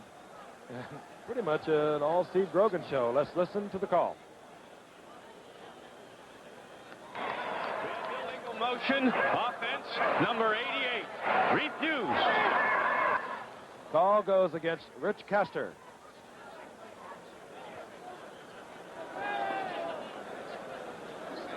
Part of the huge crowd that has turned up here. This is 2 Jet receivers, and again, Gresham hasn't played that much, and Castor's playing a new position, but obviously they're in the wrong areas. 2nd down and 10. Clark Gaines, 21, is in the lineup. He gets the call. And Gaines gets about 5 yards. It'll be 3rd down and 5. Let's meet the linebackers for New England. Here they are. Steve Zabel, linebacker, Denver, Colorado. Steve Nelson, linebacker, Anoka, Minnesota. Sam Big Backer Hunt, weak inside linebacker, White Oak, Longview, Texas. Steve King, outside linebacker, Quinton, Oklahoma. Well, Sam doesn't like the BAM anymore. Yeah. Sam Hunt. It'll be 3rd down and 4. Gaines collected 6 on his run. Namath firing, and it's almost picked off. It was Tim Fox who got an interception earlier, moving across from free safety, stepping in front of Richard Castor. Well, we're watching a sad thing. We're watching Namath really, I think, at the end of his career, and really his legs have given out on him, and he's been throwing the ball all night, really, strictly with his arms. He doesn't have that great leverage in the base anymore, and he's just winging the ball, and consequently the ball is starting to duck-like into the other areas of the football field, and it's a sad thing to say, but I think this is the end of Namath's career. It's 4th down. The Jets are going to go again on 4th down. 4th down, call it a long 3. The ball at the 30-yard line of New England.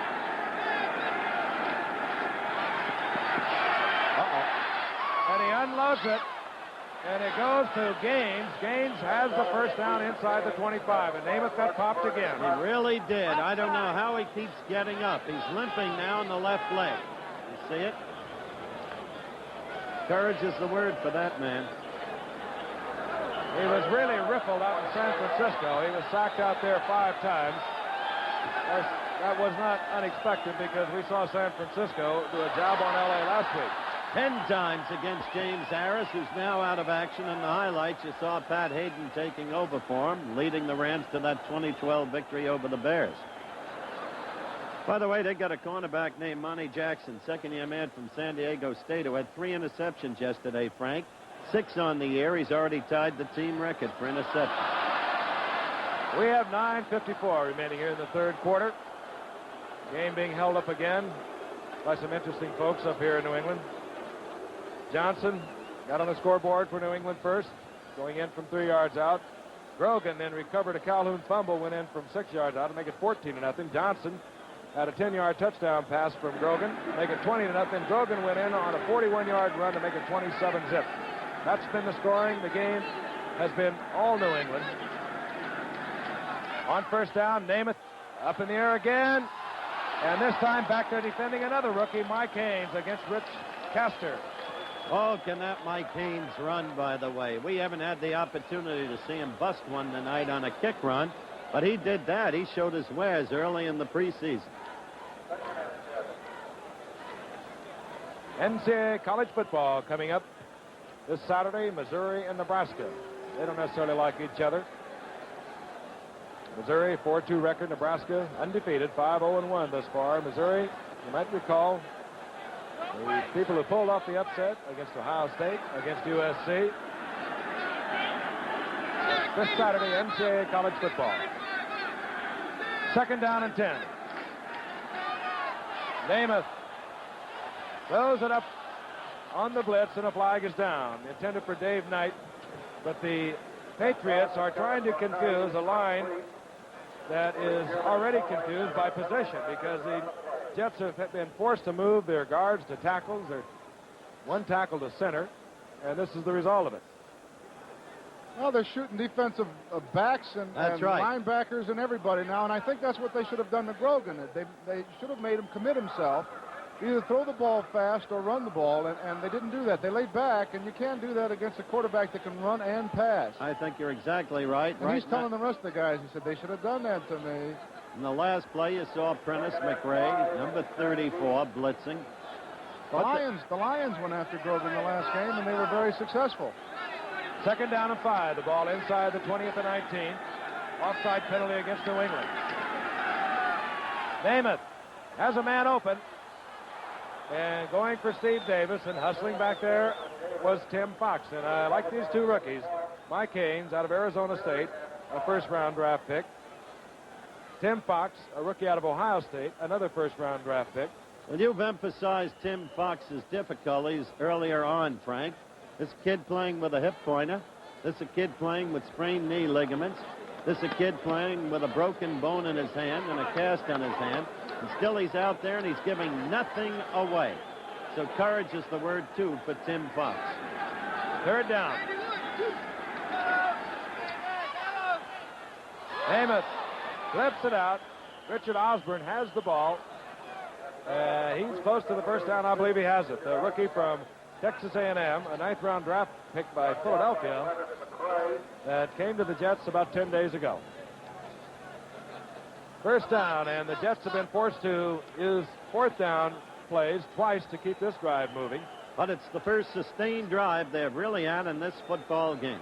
And, of course, this is the toughest time to pass. When the defense knows you're going to throw the ball, they're more apt to play a real passing defense.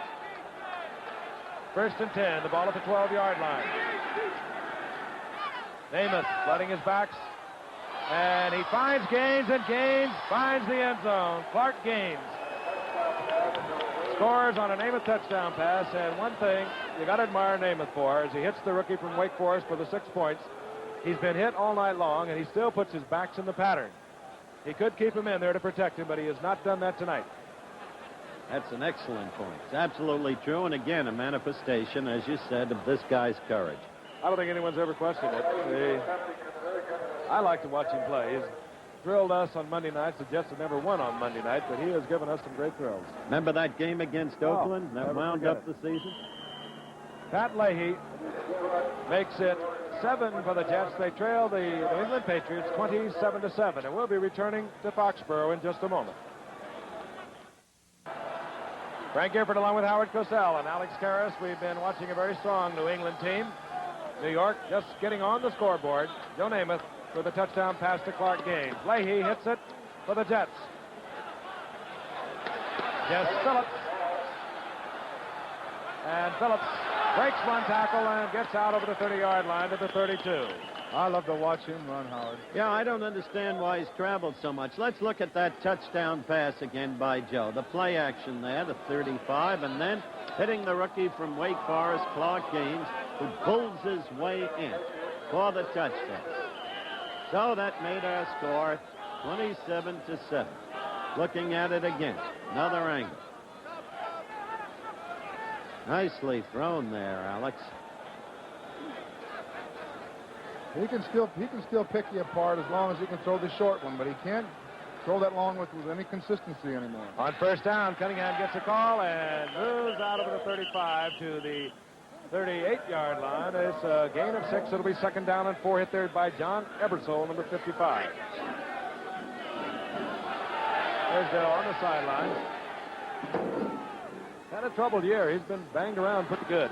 And as he also said in that interview this morning on Sal Marciano on Good Morning America, he said, I feel I'm playing pretty well. The problem has been elsewhere. Second down and 4. Play action by Grogan. Here comes the bomb. It's going to Vataha. Oh! The man could not quite stretch far enough. He got inside. Tommy Marvezo could not quite stretch. He's not all that big anyway. He's about 5'10". Feisty little Dickinson. Watch this. That's Ed Taylor, 38 Giff, and Alex. Ed Taylor loses him. Marvezo, a recent acquisition, is there. He's scissored between them, and he's loose. But no. Just over the hands.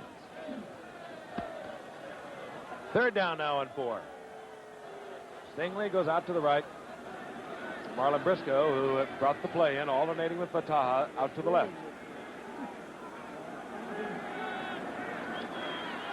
Grogan, all the time in the world, dumps it off to Cunningham. The big man has the first down, moving out over the 45-yard line to the 47-yard line. Cunningham is having quite a night. Don't forget, folks, next week we're in RFK Stadium, Washington, D.C. for a really big one. Remember that? Washington against St. Louis. And the week after, we're in Baltimore for Billy White Shoes Johnson. The Houston Oilers against those spectacular young Colts of Baltimore, and a close look at Burt Jones. Handoff, Johnson right side on first down over midfield, moving down to the 47-yard line. Gain of 4, second down and 6, hit there by Phil Wise for the Jets. Howard, I was talking about Steve Tannen, the defensive back that used to play with the Jets, and of course he's a friend of mine, lives on the coast now, is becoming an actor. And he was at one of my... He always was. Yes, one of my parties, and I introduced him to a person who didn't know Steve Tannen from anyone. He said, "You don't know me?" And he said, "You'll know me maybe from this position," and he fell flat on the floor. He was the first-round draft choice from Florida. They've marked it at the 48, call it second down and 6. Johnson in motion. Grogan dumps it off to Cunningham as a flag goes down. Cunningham down very close to a first down, but that flag goes down in that area where usually we get the holding call. We have 6:33 left in the third quarter. It's 27-7, the New England Patriots. They've been a most impressive team tonight, regardless of the quality of defense. He's just happy he's there. He doesn't care if he's winning or losing. That's a good time. Yeah. Oh, boy. Penalty being marked off against New England. Let's find out who's responsible. I guess he smiles. Offense, number 70. Leon Gray. I guess he smiles more as the score grows higher, Biff. Smile a while, that's your style. I think they better keep the sense of humor. It's a long season. And they have an interesting coach. He seems to have kept his sense of humor. I don't know how funny it's going to be in December. It's second down and 16. Grogan again, the play action. And he gets riffled as he attempts to go to Stingley. Grogan was really hit in a very awkward position, but he bops right back up. It was Lawrence Pillars that stormed in on Grogan. Well, New England has scored touchdowns on 4 of 6 possessions. They have engineered drives of 58, 64, 57, and 73 yards, respectively. 6:27 left to go in the third quarter, and I suspect they want more. Third down, 16.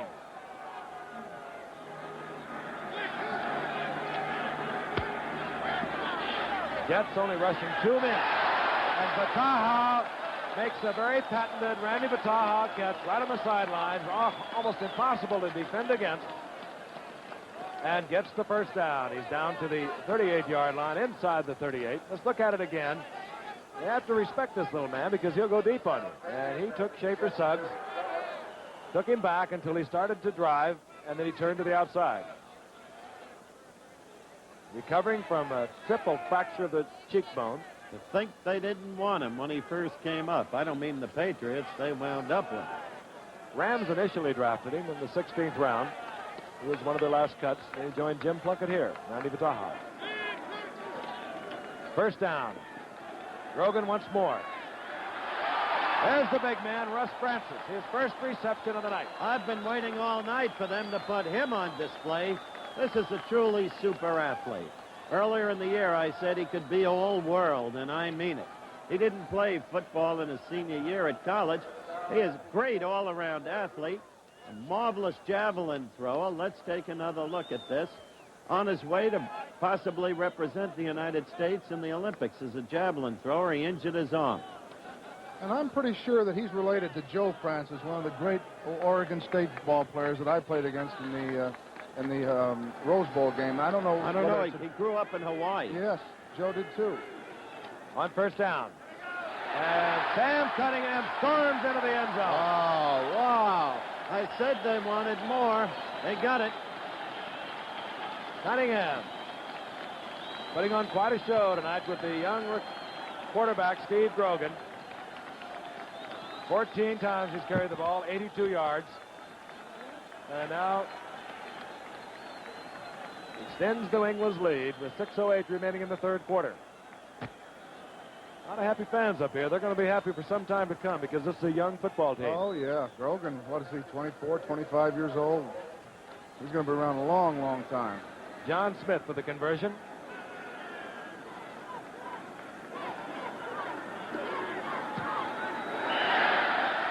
By clockwork.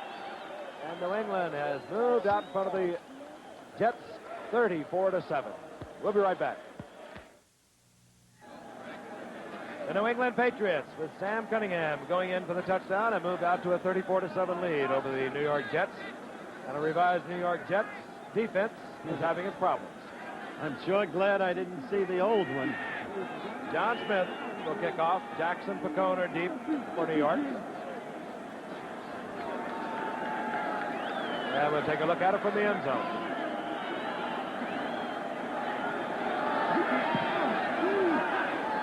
Line drive is fielded there by Jackson at his 7-yard line. And Jackson is fielded out at the 27-yard line by Jess Phillips. And let's go back and look at Cunningham. Beautiful blocking, cross-blocking, opens the hole, in he comes. Well, Frank and Howard, when you play defense, you have to go to that ball. You have to be very aggressive. Now, here's some not very aggressive play on the half of the Jets. That's Ed Taylor. He's not doing anything but bumping, and you got to come up and hit somebody. Here comes Neal on the defensive end, and he just falls over. Now, you can't do that as a defensive ball player. You got to go up and become a pitcher. You can't be a catcher. Well, Frank mentioned the cross block, and a few weeks back, Frank described a perfect cross block, and we replayed it for you. And it's a basic offensive technique. It's lodged in execution, as Mr. Lombardi used to say. Richard Todd is the Jets quarterback. And he overthrows on his first attempt to Richard Osborne, the rookie from Alabama. Richard Todd is now the quarterback for New York, number 14. Namath leaves the ball game, at least for this moment, with 16 completions out of 26 attempts, 135 yards. Happy Sam Bam. Attaways. You remember how it was at the university. How all of you beautiful. In the glory of Gifford when he was there. Oh, yes. And the single win. Some of the good old boys. Clark Gaines, one setback, number 21, the rookie from Wake Forest. The other setback for Richard Todd, the quarterback, is number 35, Steve Davis. Todd going to David Knight. He's well covered by Prentice McCray. 5:46 remaining in the third quarter, and the temperature is dropping. Going into the low 20s here in New England tonight. Winter moving in. Joe? No, every time it's hot out, we have hot coffee up here. Every time it's cold out, we have cold drinks. What is going on? I'm sure glad Chet and Don's back, though. What a nightmare last week. That's Ike Forte. He's from Arkansas, running back. Third down and 10. Todd can run. And tries to go to Castor, and he is covered by McCray again, and Todd has to drill it into the ground. I will agree with your assessment that Todd can run. The jury is out on his ability to pass. Oh, don't be busy. Come on. Man's out there trying. First year, it's all kind of vague when you come into this league. Dwayne Carroll will punt. Darrell Stingley is back there along with Bedoin and Mike Hayes.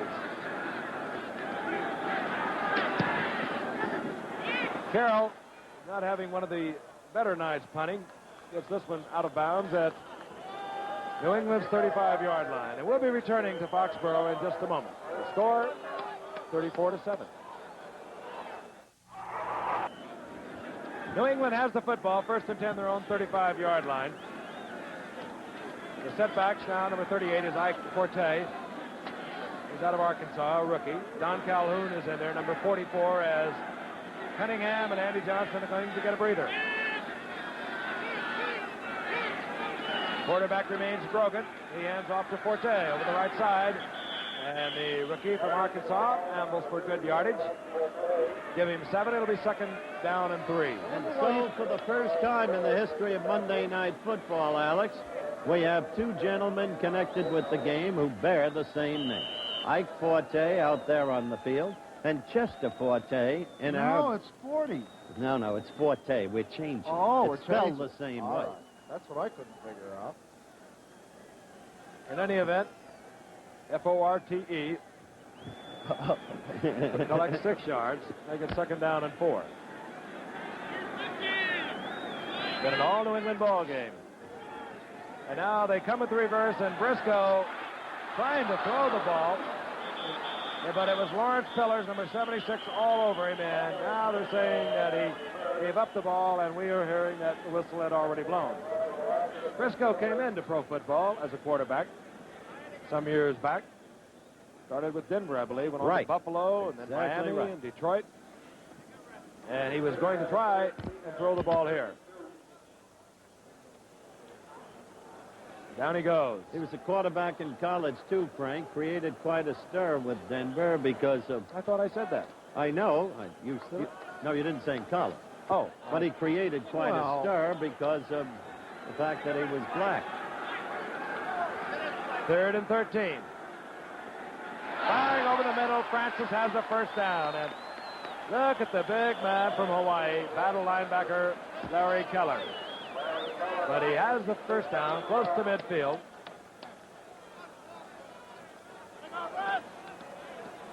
Les Francis did a little professional wrestling in the offseason. His father is a professional wrestler.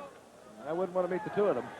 There isn't anything that young man can't do. What a career he's got ahead of him. You know, he can put a Hawaiian hex on you, too. That's what I understand he did to What Oakland. is an Hawaiian hex? Well, I couldn't pronounce the word. But it sounded like it was very effective. On 1st and 10.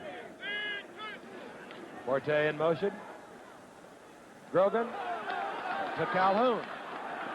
And Calhoun out of bounds at the 47-yard line, short of the first down, collected there by Ed Taylor.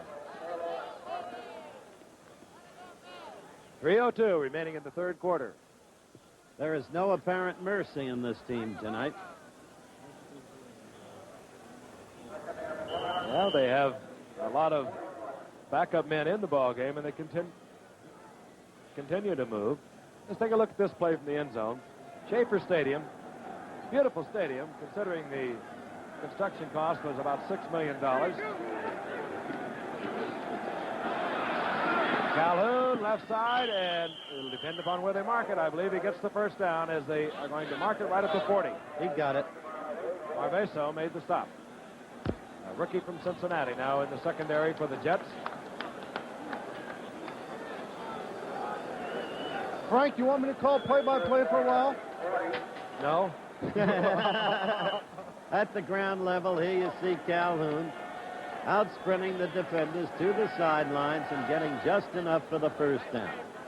We've got 2:56 left in the third quarter, Alex. 34-7, the Patriots routing the Jets. 29th first down for New England.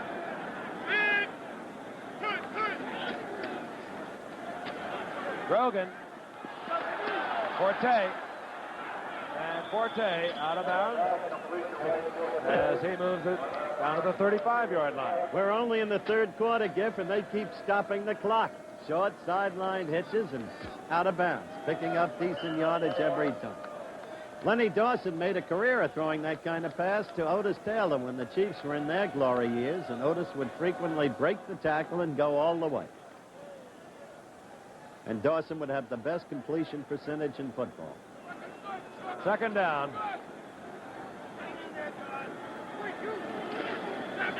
Handoff inside. Forte. He's short of the first down. He needs to get to the 30-yard line. It'll be third down and about a yard. 8 different receivers now for New England on the part of their quarterback, Steve Grogan.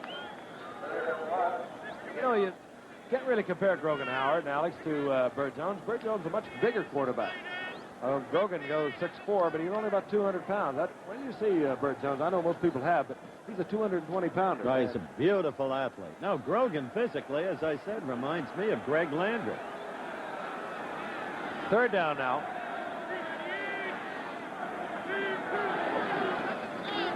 Play action on third and short, and Grogan will get the first down and much more as Wisely goes down to the 23-yard line after getting the first down. Well, that's their 30th first down, Howard. Right. I always look worriedly, though, at the quarterback when he goes down, because right there he was hit on the shoulder, and it was the pitching shoulder by 55, John Ebersol.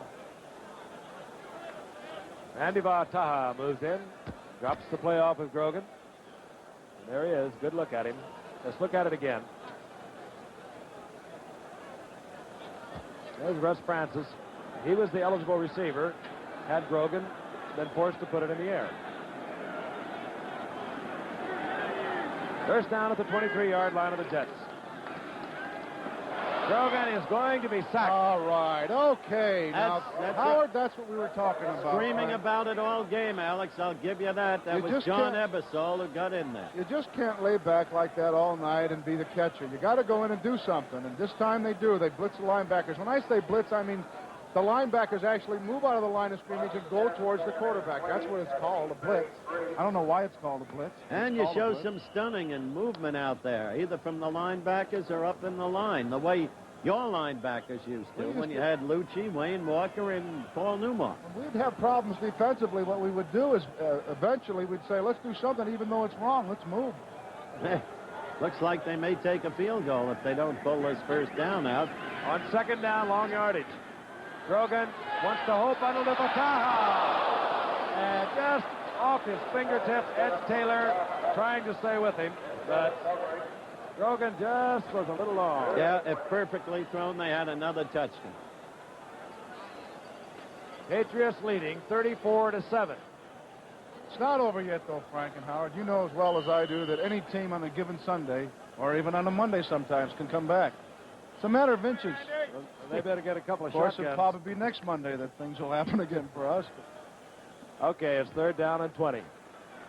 Out to the right goes Stingley.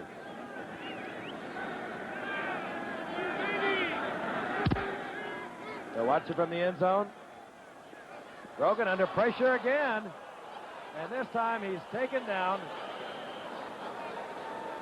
With number 27, Phil Wise, at safety, in there with Larry Keller. And that eliminates the possibility of the field goal. John Smith was warming up. That's good sound judgment to do that. They blitzed everyone. Defensive backs and everyone came in that time, Howard. Should have been doing it in the first quarter. Not that it really would have changed anything. But at least it should have been tried. The second punt of the game for New England. Mike Patrick, Jazz Jackson, safety. Come on, Jazz, bring it back. Just going for the block. Ooh, and they just about got it. And it. Jazz Jackson makes an error. Oh, boy. Jazz Jackson down 34-7. Thought he'd take a shot at it. I don't blame him. Romanishin made the recovery for New England. Jim Romanishin. I played in a lot of games like this, Frank. I know exactly how they're feeling right now. Nothing seems to happen right. One thing leads to another. Well, there is 11 seconds remaining here in the third quarter.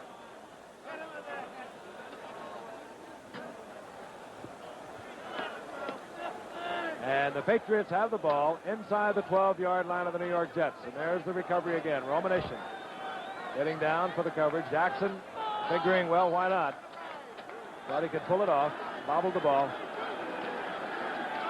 And Calhoun storms into the end zone, and nothing is stopping the Patriots tonight. 7 seconds remaining in the third quarter, and Calhoun goes into the end zone from the 12-yard line. Give the ball to Calhoun. He did it.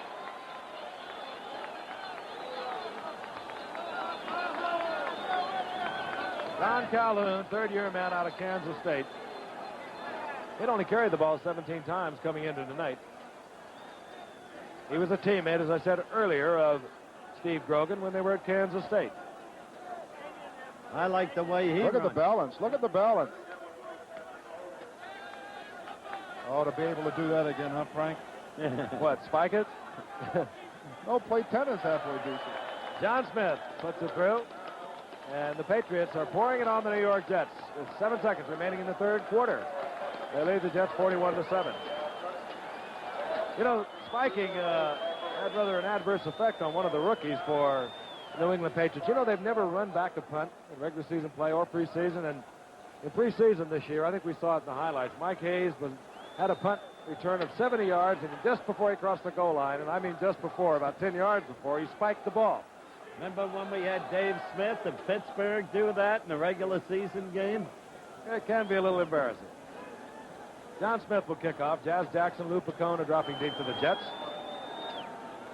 There they are. Jackson, 43. He was the one that took the gamble on the punt a moment ago. 89 is Picone. And a very rejected New York Jet. Well, I'll tell you something, Frank. Peter the Greek Karras told me it was going to be a landslide in New England, and I wouldn't believe him. Smith hits it. Jackson finds the handle this time. Oh, and he is really nailed and upended by Jess Phillips, who is doing great work on the special teams for New England. We talked about him, Howard, and how he's been traveling so, back and forth to different ball clubs. I'll never know. He gives you all he has all the time. End of the third quarter. You're watching another exclusive of ABC Sports. As we look at that replay again, and with the score, New England 34-41, the New York Jets 7. We'll return after this word from our local station. Go get him, Jesse.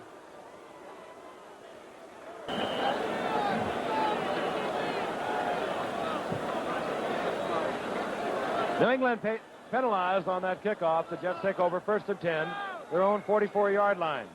Setbacks, Mark Gaines, 21. Davis, 35. The quarterback is Todd. Oh, and a violent collision. The pass intended for Richard Castor. Give you an idea of how chilly it is. As the temperature at game time started at 42. You're looking at Leon Gray, the fine blocking tackle for New England. It started at 42 degrees and it was expected to go into the 20s by the end of the game. Doesn't feel that way to the Patriots, Frank. It's a sad evening for the Jets, whose owners are very decent people, who've tasted what it is to win it all, and who now have this long rebuilding process ahead of them. They're going to have to prove they've got the organization to be able to rebuild. First round draft pick, Richard Todd, the quarterback, fires over the middle. The flag goes down. He completes the pass to Castor, who is down to the 47-yard line, short of the first down. But again, a flag is down back at the line of scrimmage. Holding against New York. Again, this Saturday, Missouri goes against Nebraska. And, of course, Missouri ranked number 6 in the nation in total offense with 416 yards a game. That's really moving it. Nebraska, they're ranked 3rd in the polls. Missouri 7th in the polls. So that's NCAA college football on Saturday. Missouri against Nebraska. Frank, they're committed to go in the future with draft choices, not trade any of the few quality players they have. That means they've got to make the right draft choices, and they've got to prove they can do it. 2nd down and 20.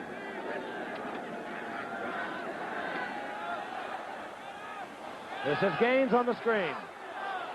And he splits a couple of Patriots, gets back to the original line of scrimmage, where it will be 3rd down. And speaking of draft choices, Howard, there is a little interesting happening today in that regard. And, of course, been some question, I understand. Well, much of what happens in sports today that's most important, unfortunately, takes place outside of the arena, Frank, rather than within it. And the National Football League said today that the appeals court has confirmed the league's position that the Rozelle rule is a subject to be resolved in collective bargaining. This judicial clarification, the league says, should pave the way for resolution of these matters at the bargaining table. And Todd will go down on 3rd down. As has been done in baseball, basketball, and in hockey. Now, that comes from the National Football League office. Based upon prior adverse decisions against the league, the Rozelle rule had been declared illegal. For those of you who don't understand the Rozelle rule, we're not going to give you a legal treatise or education right now. It's what they call the option compensation rule. Man plays out his option, spends a year with a club, then goes to another club. Rozelle had the power to decree compensation for the lost player. Now that becomes a matter for collective bargaining. All right, on 4th down, Dwayne Carroll comes out and fake punt. And rolling down the sidelines with the New York Jets, number 51, is Greg Bunnell, who has been performing well as a linebacker for them. You'll see the quick snap over to the right. I don't know what New England was expecting with the 41-7 lead, but they got it. 25-yard pickup, and Bunnell gets the 1st down.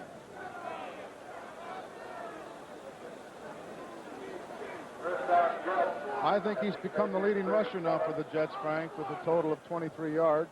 Yes, he is. I'm right up on it, Frank. Right up on it.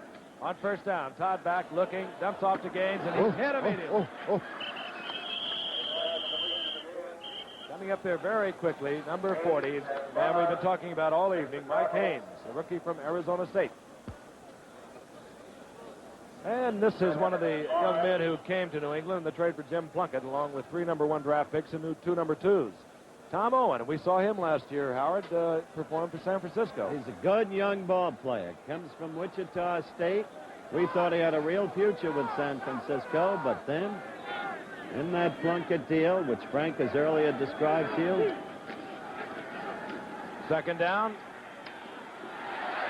And so is Todd. To finish my sentence, they came up with a veritable bonanza here in New England. This team has been thoughtfully put together. Incidentally, we put 48 points on the board tonight, 41 for the Patriots. This is not the most points we've ever had, fellas, on Monday Night Football. Indeed, we opened in September of '70, the Jets against the Browns, and the Brownies won that one 31-21. And I believe we may have had our greatest total in the second game of that first year, I believe, when Kansas City ripped Baltimore in Baltimore. I think that was 43-24. 3rd down and 15. And Todd flips it out to Gaines. He gets away from 1 tackle there, and a flag goes down. Good move by Gaines. But a flag is down again. Face mask And it goes against New England. Then, Frank, if memory serves me well, we had that game in Denver against Kansas City on the night a competitive network played The Godfather. Defense, face mask, number 54. First down. Well, there was an awful lot of scoring then.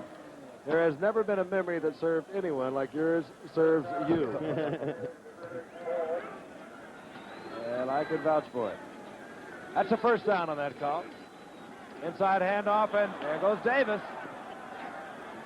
And Davis gets another first down to the 21-yard line. Steve Davis out of Delaware State. You've already heard Howard describe some of his earlier problems. He came up as a third-round draft pick in 1971 with the Steelers.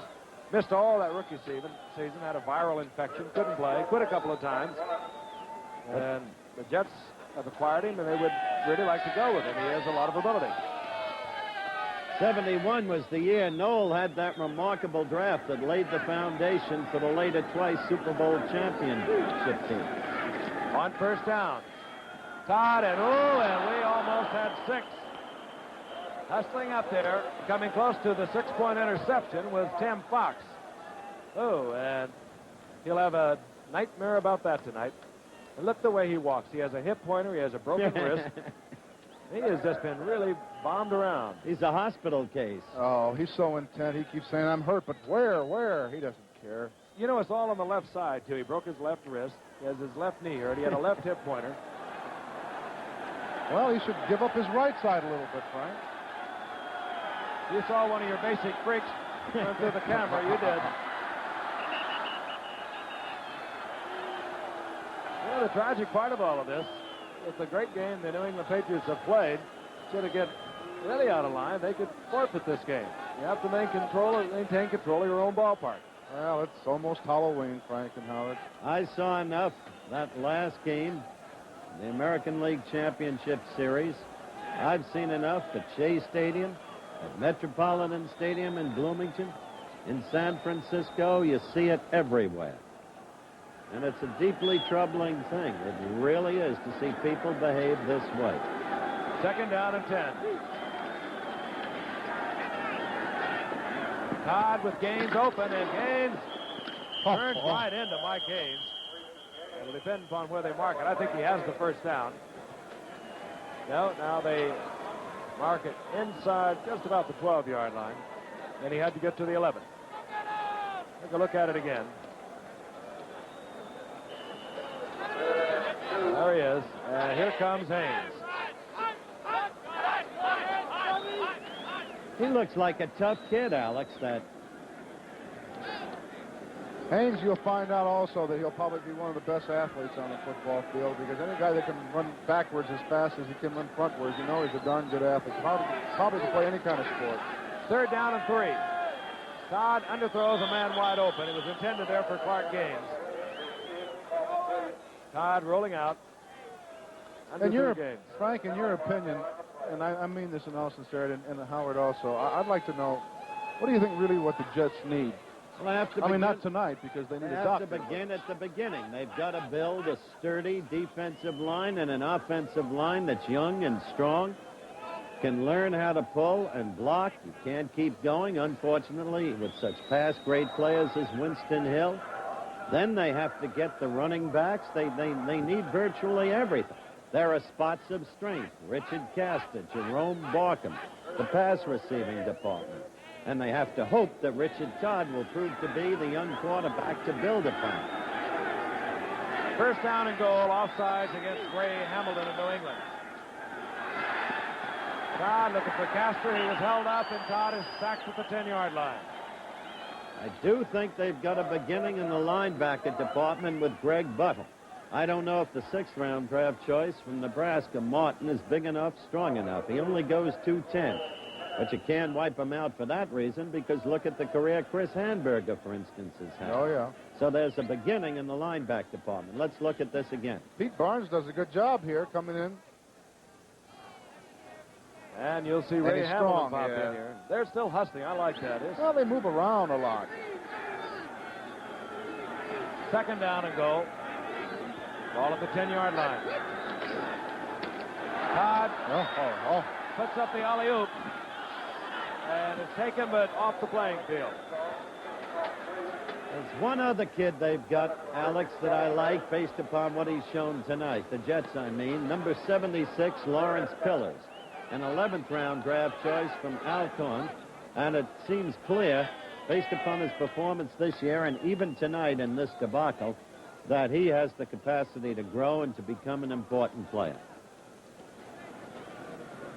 Lou Holtz. He needs an Alka-Seltzer is what he needs tonight. He did a fine job, North Carolina State. He's really done a fine job with what he has to work with. You've just been describing. You got to have the people or you're not going to be a coach. Third down. Pass attempt. Castor over the middle, incomplete, and Tim Fox, who grew up in Canton, Ohio, the home of our spotter, Steve Bazika, the home of the Hall of Fame, in there for the breakup. And organizationally, Frank, as a follow-up to what you said about Coach Holtz, we're looking at Richard Castor again. You've got to have the organization, the scouting system, so that your drafting is judicious. Otherwise, you saw that. Otherwise, the draft doesn't really fulfill your needs. There is Chuck Fairbanks looking on as the Jets again go on fourth down. 4th and goal from their own 10-yard line. Well, you can get up. You can't now. All the way back to the 20-yard line. Todd goes down on his own. And New England takes over. Again, in fairness, Alex and Frank, to the Jets, they played tonight with 2 defensive stalwarts injured. 77, Carl Barzalauskas, and 81, Billy Newsom, who was good enough to play on the Super Bowl team of Baltimore a number of years ago. Barzalauskas has really disappointed the Jets, however, this year and last year. We'll be back in a moment. Back at Schaefer Stadium in Foxborough, Massachusetts. 9:52 remaining in this football game, and it is 41-7. New England over the Jets. And we have Tom Owen now at quarterback for New England. He hands off to Jess Phillips. New England calmly and patiently dominating this game. They're looking forward now to next Sunday. They play Buffalo. Tony McGee had himself a fine night. And he agrees. Yes, you did, Tony. And those of the Bills. If you didn't, I wouldn't say anything about it. Those are the Bills watching this game, remembering how they lost to the Jets last week, must be wondering about themselves. 2nd down and 7. And down goes Cunningham, who's had a whale of a night also for New England. They had him out of there for a while. We just want to alert all the people along the line, except on the West Coast, that the local news will be coming up following this game. And, you know, I'm sorry, Frank. I was going to say that'll be about breakfast time. I was thinking about coaching itself, you know, and I think the most successful coaches are those coaches that were coaches and general managers. Vince Lombardi certainly, and guys like that who had the total command of what they were doing and wasn't judged by 3 or 4 different people and went on and made some trades and made some deals quickly. Tom Owen drilled one in there that Darrell Stingley couldn't hold on. I don't agree with what you just said, Alex. As I look at some of the great organizations in the league, there's no better organization in a football sense than the Dallas Cowboys. Landry is the coach, and in effect, Tex Schramm is the general manager, though the president of the club, and the head of player personnel is Gil Brandt, who's brilliant at his job. Take the Rams. Knox the coach, Klosterman the general manager. So I don't think that necessarily obtains. And look at the history that Jim Finks is writing now with Chicago. You didn't know you were that wrong, did you? No, I still believe in my convictions, and I think the Washington Redskins is an example of that. Mike Patrick hits it for New England, their 3rd punt of the game. Jazz Jackson. Oh, and he has got a lot of Patriots with him. And down he goes, 24-yard line. So the Jets will take over with 8:26 remaining in the game, and they're trailing New England 41-7. We'll be returning in just a moment. 8 minutes, 26 seconds remaining in this football game from Foxborough. Next week, we're going to be in the nation's capital, the Redskins, against the Cardinals. And things tightened up a little bit in that Eastern Division of the NFC when Dallas went down to St. Louis yesterday. Right now, we're watching the New England Patriots dominate the New York Jets. They're in the 4th quarter, and Steve Davis is nailed and nailed hard. He'll lose a yard. It'll be 2nd down and 11. May I also remind you, since earlier time did not permit Mr. Karras, about the Oakland Raiders and Al Davis and John Madden. Well, that's a different situation. They work hand in hand. I don't even consider that as a general manager-coach kind of situation because they work together. But you take the two winningest coaches in the National Football League. George Allen certainly is over the 200. Is it 200 mark now? 100. And Vince Lombardi. So there's two right there that were GM and head coaches. And Don Shula. Oh, that's right. Correct. Thanks, Frank. And Todd goes out to the 35-yard line. First down, and he gets his completion for the first to David Knight. And now Knight's shaken up. We mentioned the players that are missing for the Jets. Jerome Barkham was expected to see action tonight, and he is named as other favored receiver, if there is such a term, besides Rich Castor. He has a very severely pulled hamstring, and he's been out since way early in the preseason. Here's Knight.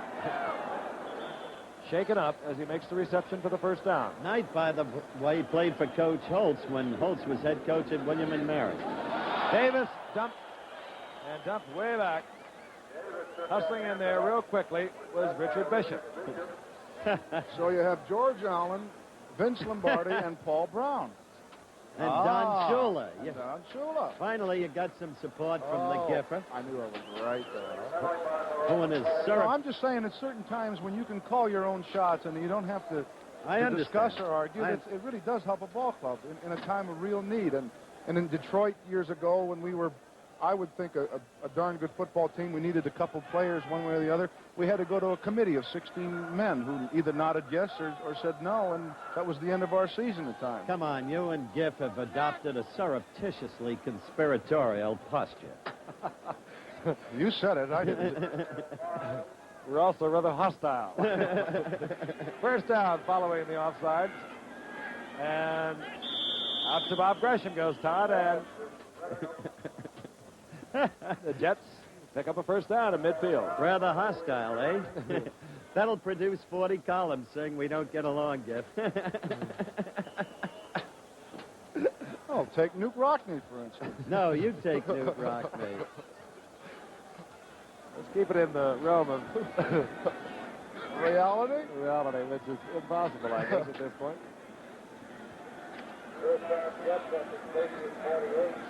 All right, it's a first down for the Jets with Richard Todd at quarterback inside the 49-yard line of New England. Todd right on the money with that pass. Richard Castor, and he was working against Mike Haynes, who continues to show us plenty tonight. Come to think of it, I'll take Mr. Rockney. In 1930, Carideo, or Carideo, as you will, Schwartz, Brill, and Savoldi, Bert Metzger, the Watch Charm guard, unbeaten. I'll take that team. New England's only negative statistic tonight. They've been penalized 10 times for 75 yards. It does not reflect on the scoreboard in any negative way. Second down and 10. End zone shot. Richard Todd. A lot of time. He hangs up a bomb, and a flag is going to go down as Richard Castor was battling back there with Dick Kahn, number 22. Do you think he called that against Castor, Giff? Flag is down. They did collide while the ball was in the air. And it does go against Castor. Offensive interference.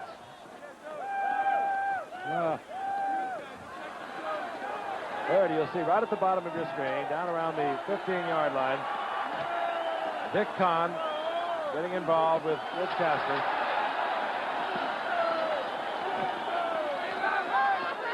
Right now, let's pause 5 seconds and allow the local stations along the line to identify themselves. Offensive pass interference refused. Offensive pass interference against Rich Castor refused. And the Jets have a third down. Again, we remind you, except on the West Coast, the local news will be coming your way as soon as we leave the air. We have 6:47 remaining here in the fourth quarter. Richard Todd, the rookie from Alabama, over the middle, and he finds Gresham, and Gresham has the first down close to the 30-yard line.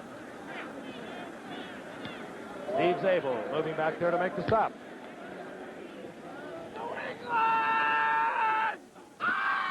And a big night for the Patriots. Had outstanding performances from not only their offensive unit, Steve Grogan. They, of course, always attract all the glimmer. You watch once again from the end zone. This is Davis over the right side. That'll be 2nd down and 5, but they've had a good defensive performance from Tony McGee and Ray Hamilton. Sugar Ray, a name they gave Sugar when he was a youngster. Not young anymore. He's grown up. That middle linebacker came up with the 14th round draft pick. That's number 71, right in the middle of that line. Sugar back. Todd fires, and Howard Satterwhite holds on down there. And Todd is throwing better. That was a well-thrown football. Hey, we came into the game. He had to be just a little chilled because the temperature has really dropped. Satterfield was acquired by the Jets from Washington and following the Washington Redskins final cut. He scored a touchdown against the Jets in preseason when with Washington. Holtz was impressed. Remember, Holtz turned his whole team, essentially his whole team over. There was a real purge just prior to the first game. Right. And moving inside the 10 goes Bob Gresham. It is 2nd down. 2nd down and 7.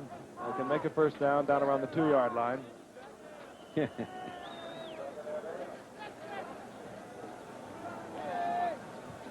There's Lou Holtz looking on. He's been around a while. He's a good coach. He knows the shortcomings of this team, and there are numerous. But they have some young players that are beginning to develop. Gresham pops in there for, maybe a yard. Well, I'd have to say the best young football team in the league right now, Howard, has to be the Baltimore Colts. They turned that face around 3 or 4 different times. When you say 3 young, years. yes, but I think the Patriots are very close to being able to challenge them. I still think Pittsburgh will come back. You saw them do just that against Cincinnati. I think Dallas is super. Well, they're consistent. That's one thing about Dallas. They're awesome. 3rd down, over the middle and in and out of the hands of the Jet receiver. Los Angeles remains solid despite the loss last week to San Francisco. And, of course, Minnesota is an always solid football team.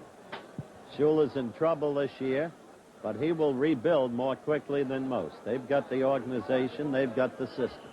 Is he the general manager, too? Yes. That's the reason, Howard. Gifford jumped in and helped you with that one. It's 4th down. And the Jets will go again on 4th down. Todd now, 8 of 19. Been sacked a couple of times.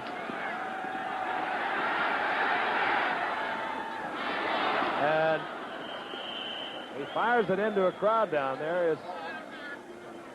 And connects. Collected. But to amplify that which we were talking about, Alex, there is a gradually developing change in the balance of power in the league because San Diego is vastly improved. We have 3:50 left in the game. The Bears are clearly on the verge of becoming a very strong team with the extraordinary Walter Payton. And Cincinnati is a very solid football team, too. It's an interesting league. We'll be back in a moment. And the Patriots will move from their own 3-yard line. This is Calhoun back in the ball game. Gets out to the 5-yard line. Nailed there. It's been an all New England game throughout the entire period. They took their first possession, marched 58 yards for a touchdown. It was never in doubt from that moment on. A strong team, a team that has defeated Miami, Pittsburgh, and Oakland. They dropped one to Detroit. They dropped the season's opener to Baltimore. As Lou Holtz looks on, he won his first game as a professional coach last week against Buffalo. Not a whole lot of smiles. 2nd down and 8. The ball at the 5-yard line. New England now with Tom Owen at quarterback, following a great performance from Grogan. Hands off to Phillips, and Phillips is putting on quite a show as he moves out to the 15 for a 1st down. He started, of course, at Michigan State, Phillips did.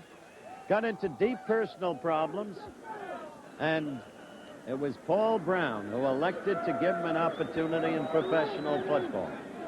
He can run. He hits. You've seen him on the specialty teams. You're looking at him here when he just wouldn't be brought down. Tremendous individual effort. And I don't understand either, Alex, why he's been so traveled. Play for my ball club anytime he wants to.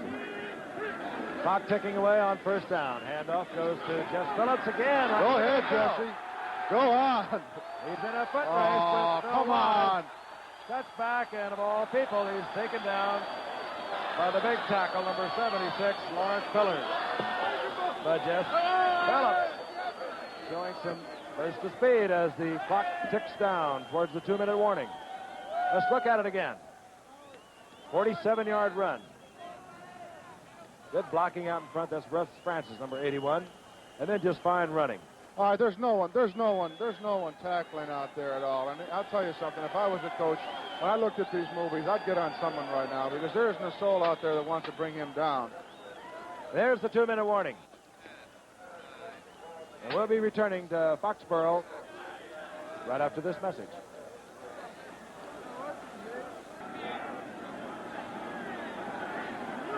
Jess Phillips just went 47 yards. New England in jet territory again at the 39-yard line. And Don Calhoun gets the call. He gets a couple of yards. It'll be second down and 8.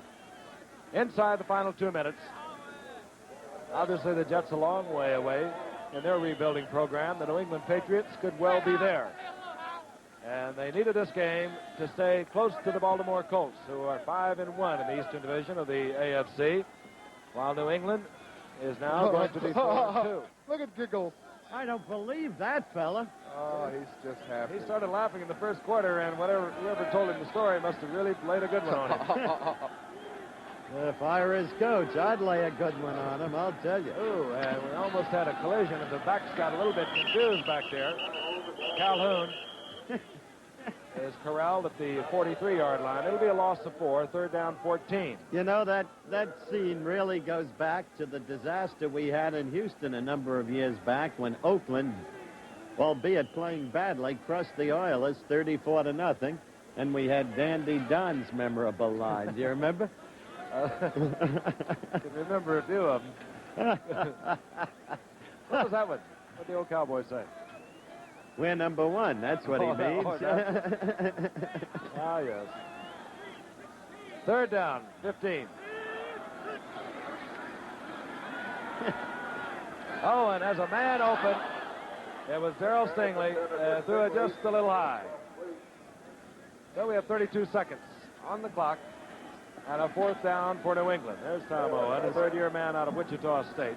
Despite a 41-7 lead, he wants to show that he can do what Grogan did. Say he won 4 out of 5 for the 49ers last year when they got into quarterback troubles. He was amazingly controlled and disciplined for a guy who had such a paucity of action until thrust into the... And as long as we're digging, he went to Turner High School in Kansas City and played against Grogan. Yeah. Now, you top that one. You give me Grogan's high school, I'll just faint. And I'm sure you're pretty close to it. On fourth down. New England working on the clock. And I'm sure the Jets will be content to let it run out. And it's Jess Phillips who is really putting in quite a football game here tonight. Don't forget, Saturday coming up, we have Missouri and Nebraska, NCAA college football. And then Monday night we'll be in the nation's capital, Washington and St. Louis. What a job Don Coryell has done. Despite an injury that sidelined Terry Metcalf, he's got the replacement backs. He proved it against Dallas. He's some kind of coach. And he shored up that defensive line, which is really helped has. that ball club. You guys left my man out, Jim Hart. What a day he had. 23 seconds remaining. The Jets take over. Namath has long since retired to the sidelines. You're looking at the rookie from Alabama, Richard Todd. Steve Davis runs to the right, and the Jets obviously are going to work on the clock themselves, ticking off the final seconds. Thank our statistician, Jerry Klein, spotter, Steve Bazika. And the Jets will lose this one 41-7. And New England remains strong, remains in contention in their division of the AFC. We'll be back in just a moment.